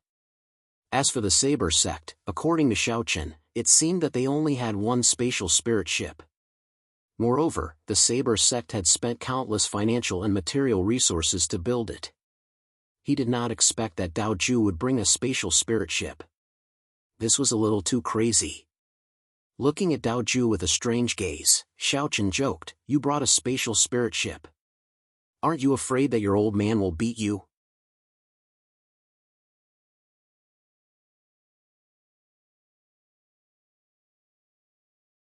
Chapter 2272. The value of the spatial spirit boat was self-evident. It was not difficult to tell just by looking at its high cost. Dao Ju had actually brought the spatial spirit boat out. If his father, Dao Xiong, knew about this, he would probably be beaten up. The value of the spatial spirit boat was self-evident. It was not difficult to tell just by looking at its high cost. Dao Ju had actually brought the spatial spirit boat out. If his father, Dao Xiong, knew about this, he would probably be beaten up. However, in front of Xiao Chen, Dao Ju obviously would not admit this. He pretended to be forthright and said, "Hey, what's a spatial spirit boat? Don't worry, I can handle it. Get on the boat." With that, Dao Ju took the lead and boarded the spatial spirit boat. He followed closely behind Xiao Chen. Xiao Xiao curled her lips and said, "I'd be a fool if I believed you." The group quickly boarded the spatial spirit boat. Under the control of Dao Ju, the spatial spirit boat slowly rose into the sky. Then, it directly entered the void and disappeared. The reason why the spatial spirit boat was so expensive was because it could travel through space. It was like a teleportation array. Every time the spatial spirit boat moved, it was a teleportation array. In this way, its speed was naturally much faster than a starship. With the terrifying power of the spatial spirit boat, Xiao Chen's group entered the spatial passage of the Flame Wind Realm without being discovered. The reason why they were not discovered was because the Sword Sect had arranged for experts to guard outside the spatial passage. However, with the spatial spirit boat, these experts of the Sword Sect did not discover that Xiao Chen's group had safely entered the spatial passage under their noses. No one knew how long it would take to reach the Flame Wind Realm from the spatial passage. However, Xiao Chen's group was not in a hurry. They drank wine and chatted leisurely. Very quickly, the night passed. It was a peaceful night in the Great Thousand World, just like any other night. However, as the sky gradually brightened, the Swords Gate, Saber Sect, and Moon Palace all realized that their sect masters were missing. In the Moon Palace, two beautiful women came to Xiao Zhao's cave residence and searched around. They also asked Xiao Zhao's maidservants but found nothing. However, Xiao Xiao was indeed dead. This caused the two beautiful ladies to be extremely anxious. Both of them were vice palace masters of the Moon Palace. Originally, they had specially come to discuss matters with Xiao Xiao. Who would have thought that Xiao Xiao would not be around? Search? Where did the sect leader go? Search carefully, one of them said with an unsightly expression. After she finished speaking, she looked at the maids in charge of serving Xiao Xiao and said angrily, "You don't even know that the palace master isn't here. What's the use of keeping you?" As she spoke, she prepared to punish the maidservants. Fortunately, another beautiful woman stopped her in time. That's enough. With Palace Master's strength, if she wanted to leave, how would they know? Xiao Xiao was already in realm, and if she wanted to hide it from them, they wouldn't be able to do anything. This was why it was a little too much to blame them. However, because of Xiao Zhao's sudden disappearance, everyone was extremely nervous. Thus, they couldn't help but vent their anger on the maidservants. The people of the Moon Palace quickly started to search for traces of Xiao Xiao. It was the same for the Saber Sect. However, compared to the Moon Palace, the Saber Sect was even more shocked. It could even be said that they were helpless. This was because the vice sect masters of the Saber Sect realized that the spatial spirit boat was gone. In the main hall of the Saber Sect, the vice sect masters gathered together. All of them had helpless expressions. One of them even said with a bitter smile, "The sect leader's playful personality is back." Even the spatial spirit boat was taken away by him. Combined with Dao Ju's usual behavior, the vice sect masters of the Saber Sect quickly guessed that Dao Ju probably ran off to play somewhere by himself. After all, during these years, as the sect leader of the Saber Sect, Dao Ju had restrained himself a lot. However, everyone knew that this wasn't Dao Ju's true personality. If they didn't have the chance, Dao Ju's old habits would act up again. This time, he even took away the spatial spirit boat. They knew the importance of the spatial spirit boat, which was why the vice sect masters of the Saber sect were so worried. Of course, they were also worried about Dao Ju's safety. Although Dao Ju was already end realm and had a certain amount of ability to protect himself, and it could even be said that if an emperor didn't act, no one would be able to kill Dao Ju. However, it was better to be safe than sorry. Furthermore, Dao Ju was the sect leader of the Saber sect. If anything happened to him, one could imagine the impact on the Saber sect. After some discussion, in the end, the vice sect masters of the Saber sect decided to tell Dao Xiong about this matter. Sigh, let's let the old ancestor decide. But we still have to send people to find the sect leader's whereabouts. Don't worry, I have already sent the order. I believe there will be news soon. The vice sect master of the Saber sect immediately responded. At the same time, he quickly told Dao Xiong about this matter. Like the Saber sect in the Moon Palace, the Sword sect also discovered that Xiao Chen and his family had disappeared. Even Qin Shuru and the other girls had disappeared. Song Xing and the others immediately guessed that Xiao Chen must have secretly gone to the Flame Wind world. Combined with Xiao Chen's performance a few days ago, they originally thought that Xiao Chen had already given up on this idea. However, who would have thought that Xiao Chen would actually do such a thing and leave without a word? This made Song Xing and the others feel helpless and worried. After all, the situation in the Flame Wind world was unknown. Quick, ask the sect leader if he appeared at the entrance of the spatial tunnel. Immediately, Song Xing ordered to ask the experts of the Sword sect who were in charge of guarding the entrance of the spatial tunnel if they had seen Xiao Chen. Soon, the news came back. No one had seen Xiao Chen. For the entire night, no one had approached the entrance of the spatial tunnel. Song Xing and the others found it strange that Xiao Chen did not appear at the entrance of the spatial tunnel. Could it be that the sect leader did not go to the Flame Wind world? Sitting together, Lin Qing asked doubtfully. Hearing this, Song Xing shook his head and denied with certainty. Impossible, the sect leader must have gone to the Flame Wind world. He must have used some method to not be discovered. Song Xing was sure that Xiao Chen must have gone to the Flame Wind world. Just as he finished speaking, a voice transmission talisman entered his mind. Seeing the message on the voice transmission talisman, the bitterness on Song Xing's face intensified. He then looked at Lin Qing and the others and said, "The sect leader has indeed gone to the Flame Wind world. Are you so sure?" Hearing this, Lin Qing and the others asked in disbelief. The people in charge of guarding the spatial tunnel had never seen Xiao Chen. However, Song Xing was so sure that Xiao Chen had gone to the Flame Wind world. There must be a reason behind this. Song Xing did not hide this and said helplessly, "The sect leader of the Saber sect, Dao Ju, and his wife are also missing." Before they left, Dao Ju took the spatial spirit boat of the Saber sect. The voice transmission talisman from before was sent at Song Xing by a vice sect leader of the Saber sect. The letter clearly stated this point. Therefore, Song Xing was sure that Xiao Chen must have used the spatial spirit boat to hide from everyone and enter the spatial tunnel to the Flame Wind world. Begging for collection, begging for monthly votes, begging for recommendations. End of chapter.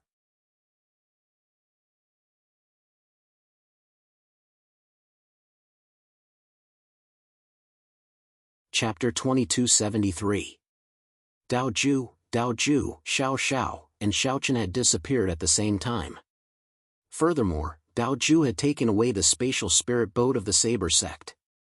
Very quickly, Song Xing and the other vice sect leaders understood what had happened. Hearing Song Xing's words, the other people's expressions changed slightly. They did not expect that even Dao Ju and Xiao Xiao had disappeared at the same time. However, they soon felt helpless again. Xiao Chen and the other two's actions had indeed caused them to feel helpless. After all, the three's identities were not simple. Then what do we do now? Nan Gongguan asked with a bitter smile on her face. Hearing Nan Gongguan's words, Song Xing said, "There is nothing we can do now. let's wait for the people from the Saber sect and Moon Palace to arrive before entering the Flame Wind Realm to welcome the sect leaders. Xiao Chen and the other twos should have already entered the Flame Wind Realm. Furthermore, with the spatial spirit boat, Sang Xing and the others would not be able to chase after them even if they wanted to. The spatial spirit boat was very fast. Hearing Sang Xing's words, the others could only nod helplessly in agreement. Actually, with the combat strength of Xiao Chen and the other twos, there should not be any problems in the Flame Wind Realm. At the very least, they should be able to protect themselves. Moreover, as sect leaders, Xiao Chen and the other twos had many life-saving trump cards. Since the three's playful, they could only indulge themselves this time. When the people from the Saber sect and Moon Palace arrived, they would go to the Flame Wind Realm together to receive Xiao Chen and the other twos. Unaware of what had happened in the Great Thousand World, Xiao Chen and the other twos were still in the spatial tunnel. However, with the spatial spirit boat, the group's speed was very fast. Originally, it would have taken several days to pass through the spatial tunnel. However, with the help of the spatial spirit boat, Xiao Chen and the others took less than a day to successfully pass through the spatial tunnel and arrive at the Flame Wind Realm. Standing on the deck and passing through the spatial tunnel, Xiao Chen looked at the unfamiliar Flame Wind world with a faint smile on his face. It had been a long time since he was so free. As the sect master of the Sword sect, Xiao Chen's status not only gave him endless power, but it also gave Xiao Chen a lot of restrictions. At the very least, he couldn't act as freely as before. This trip to the Flame Wind Realm could be considered as Xiao Chen's indulgence. Dao Ju and Dao Ju stood beside Xiao Chen. Facing this unfamiliar fiery wind realm, Dao Ju smiled and said, "Where are we going now?" This was the first time they had come to the Flame Wind Realm, so they were completely unaware of the situation here.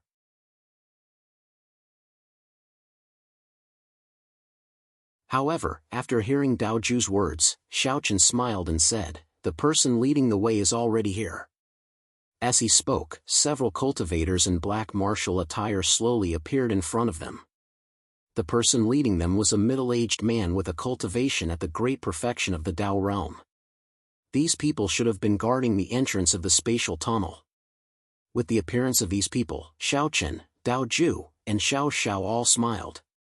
The three of them didn't know the situation in the Flame Wind Realm. It would be a good choice to have a guide at this time. Not knowing what the three of them were thinking, the person leading the Flame Wind Realm cultivators shouted as soon as they appeared, "Who are you?" Hearing this, Xiao Chen didn't answer and asked instead, "Shouldn't you report your own identity before asking for someone else's identity?" With a glance, Xiao Chen recognized the identity of these people. Other than the person leading them, who had a cultivation at the Dao realm, the others were all in the comprehension realm. Such cultivation was not much of a threat to Xiao Chen and the others, so Xiao Chen didn't take them seriously at all. Seeing Xiao Chen's smile, the middle-aged man's face darkened and he said, "You came from the other side of the spatial tunnel? Just nice, come with us." The Flame Wind Realm naturally paid close attention to the Great Thousand World on the other side of the spatial tunnel.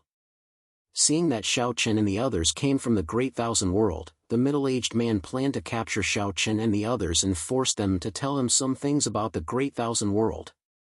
Hearing the middle-aged man's words, Dao Ju scolded in annoyance, "Who the hell are you? Come over here if you know what's good for you. Answer whatever I ask you. Otherwise, I'll kill you today." As the sect master of the Saber sect, Dao Ju was famous for being a hedonistic young master since he was young. At this time, facing a few cultivators from the Flame Wind Realm, he naturally wouldn't be polite. He couldn't see the cultivation realms of Xiao Chen and the others at all. After being scolded by Dao Ju, the middle-aged man's face darkened and he shouted angrily, "Boy, you're courting death." It was obvious that Xiao Chen and the others were young. At such a young age, how high could their cultivation be? The middle-aged man thought that he could defeat Xiao Chen and the others. As soon as he finished speaking, the middle-aged man said to the people beside him, "Go, capture them. I want them alive." He planned to capture Xiao Chen and the others and then ask them about other things. Hearing the middle-aged man's words, the people beside him respectfully acknowledged and then prepared to attack. Seeing this, Dao Ju smiled and said, Xiao Chen, Xiao, don't move. I'll take care of these small fries. Dao Ju was very excited to fight. However, when he heard his words, the middle-aged man snorted coldly, "Humph, you're courting death." He didn't know how terrifying Dao Ju was. At this time, Dao Ju was already raring to go. Seeing this, Ying Luo said softly, "Be careful. Don't worry, these small fries can't do anything to me." Dao Ju said confidently. As soon as he said this, he took the initiative to attack the middle-aged man and the others. With a step, he disappeared from the spot. At the same time, an End Realm aura surged from Dao Ju's body. Feeling the aura from Dao Ju's body, the middle-aged man's expression changed and he said in disbelief, "End Realm expert, you? How is that possible?" Looking at Dao Ju's age, the middle-aged man didn't think that his cultivation would be that high. However, the aura from Dao Ju's body showed that he had reached the End Realm. How is it possible for him to reach the End Realm at such an age? One must know that in the Flame Wind world, every End Realm expert had cultivated for countless years. Dao Ju was just too young. Even if he started cultivating when he was in his mother's womb, he couldn't have reached the End Realm at such an age. Dao Ju's cultivation completely exceeded the middle-aged man's expectations. After confirming that Dao Ju was an End Realm expert, the middle-aged man's first reaction was to flee. What a joke, facing an End Realm expert, they weren't enough. It seemed like he could only ask the old ancestor to help. However, Dao Ju obviously didn't give the middle-aged man a chance to attack. Seeing that the middle-aged man was about to flee, Dao Ju laughed coldly and slapped out, sealing off the middle-aged man's path of retreat. "Did I allow you to leave? Don't you think it's too late to run now?" Dao Ju laughed coldly.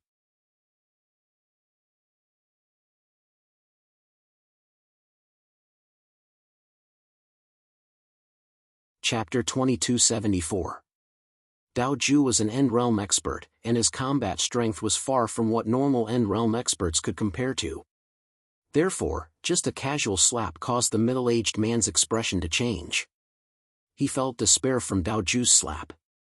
Dao Ju was an End Realm expert, and his combat strength was far from what normal End Realm experts could compare to. Therefore, just a casual slap caused the middle-aged man's expression to change. He felt despair from Dao Ju's slap. He felt despair from not being able to resist at all. The middle-aged man even had an illusion that Dao Ju's strength had surpassed his old ancestors. One must know that the old ancestor was also an End Realm expert, but now, facing Dao Ju, the middle-aged man actually believed that Dao Ju was stronger than his old ancestor. The moment this thought appeared, the middle-aged man shook his head in disbelief. He braced himself and said solemnly, "Impossible, how can a little kid compare to the old ancestor?" As he said that, the middle-aged man tried his best to resist. However, the result was obvious. Xiao Chen and Xiao didn't attack, and the middle-aged man and the others were quickly captured by Dao Ju. Including the middle-aged man, there was a total of 5 people, and none of them were able to escape. Dao Ju casually threw the 5 of them on the deck and said disinterestedly, "Too weak, boring." These people's combat strength was too weak in Dao Ju's eyes, and they were dealt with in 2 or 3 moves. Hearing this, Xiao Chen smiled and didn't say anything. He walked in front of the middle-aged man and asked calmly, "Which power of the Flame Wind world are you from?" Xiao Chen didn't know anything about the Flame Wind world, so he could only ask the middle-aged man. However, the middle-aged man snorted coldly and turned his head away, not saying anything. Seeing the middle-aged man's attitude, Xiao Chen did not get angry. Instead, the smile on his face gradually turned evil. "Not bad, you have a backbone. However, you should know that even if you don't tell me, I still have a way to obtain the answer I want. For example, I can search your soul. However, in this way, I can't guarantee that your soul won't be damaged. Perhaps your soul will collapse and become a walking corpse." When he heard Xiao Chen's words, the middle-aged man's expression changed slightly. He had naturally heard of soul-searching techniques, and he did not doubt that Xiao Chen possessed such an ability. Although the middle-aged man couldn't see through Xiao Chen, Dao Ju was a true End Realm expert. With Dao Ju's cultivation, it was just too easy for him to search his soul. And the result might be just as Xiaochen said. When the time came, his soul would scatter, and he would become a walking corpse. One had to know that a soul-searching technique could cause great damage to the soul. If one was careful, it might be fine. However, if one was too rough, it would definitely cause great damage to the soul. After a moment of silence, the middle-aged man finally gritted his teeth and said, "I'm from the Wu family." Wu family? When he heard this, the smile on Xiaochen's face became even wider. He remembered that Wu Kefeng seemed to be from the Wu family. He didn't expect to meet someone from the Wu family as soon as he entered the Flame Wind world. Xiaochen had heard a little about the Wu family from Wu Kefeng. It was said that they were one of the 4 great powers of the Flame Wind world. However, at that time, Xiaochen didn't have the mood to ask too much, so he only heard a rough idea. Coincidentally, he met another person from the Wu family. Xiaochen smiled and said, "I might need you to be my guide for a period of time. I think you won't refuse, right?" He knew nothing about the Flame Wind world, so it was naturally best to have a guide. Hearing this, the middle-aged man didn't refuse. Or rather, he didn't have the right to refuse. He tacitly agreed. When he saw this, Xiaochen asked the middle-aged man to lead the way and lead him into the Flame Wind world. As they hurried along, Xiaochen's group asked the middle-aged man many questions about the Flame Wind world. The middle-aged man didn't refuse and answered them one by one. Actually, this was because Xiaochen's group only asked some very ordinary questions and didn't touch on the Wu family's secrets. Moreover, the middle-aged man wouldn't be affected even if he told them. Because of this, the middle-aged man naturally didn't resist so much. According to the middle-aged man, he was called Wu Xing. He was a disciple of the Wu family's branch family. Because he had a cultivation at the Perfection Dao realm, he was a moderately sized deacon in the Wu family. He was responsible for helping the Wu family deal with various matters. This time, Wu Xing had received orders from the patriarch to lead people to guard the spatial passageway. However, he encountered Xiaochen's group first and was instead captured alive. From Wu Xing's words, Xiaochen and the rest knew that the Flame Wind world was indeed much stronger than an ordinary small thousand world. It was also larger in area and was about the same size as the Sword Mansion. It was equivalent to 1/10 of the Great Thousand World. A small thousand world with such an area was already very big. It should be known that the 8 Wastelands world was only equivalent to a prefecture in the Great Thousand World. From this, one could see how extraordinary the Flame Wind world was. Within the Flame Wind world, there were a total of 4 continents. On each continent, there was an overlord. These 4 superpowers controlled the entire Flame Wind world. As for the Wu family, as one of the 4 superpowers, they controlled the Tianwu continent. The Tianwu continent was also the continent closest to the spatial passageway. Therefore, the Wu family made their choice so quickly. At the same time, from Wu Xing, Xiaochen also knew that Wu Kefeng and the rest had received orders from the Wu family to explore the Great Thousand World. However, for some reason, they suddenly lost contact with Wu Kefeng and the rest. From Wu Xing, Xiaochen learned a lot about the Flame Wind world. However, Xiaochen did not care much about the various superpowers in the Flame Wind world. What really interested Xiaochen was the Wu family and the other 3 superpowers. After asking a few questions, Xiaochen personally poured a cup of tea for Wu Xing and did not make things difficult for him. In fact, as long as Wu Xing cooperated, Xiaochen did not have any enmity towards him. Xiaochen slowly pushed the teacup in front of Wu Xing and said indifferently, "Since you are the deacon of the Wu family, you should know a lot about the Wu family, right?" Xiaochen already knew a lot about the Flame Wind world. Next, it was time to learn more about the Wu family. However, after hearing Xiaochen's words, Wu Xing's face instantly darkened. He then said firmly, "Don't worry about the Wu family. I won't say anything, and I will not betray the family." Wu Xing was very loyal to the Wu family. Wu Xing was very loyal to the Wu family. Seeing this, Xiaochen could not help but laugh. You're thinking too much. I just want to ask you some ordinary questions. I'm not interested in the secrets of the Wu family, so you can rest assured. After hearing Xiaochen's words, Wu Xing looked deeply at him. After communicating with Xiaochen for so long, Wu Xing could tell that Xiaochen seemed to be the leader of this group. The Dao Ju seemed to follow Xiaochen's lead. You're tuning into the Mythic Realms YouTube channel. Don't forget to subscribe and join us on this journey to catch the most captivating stories.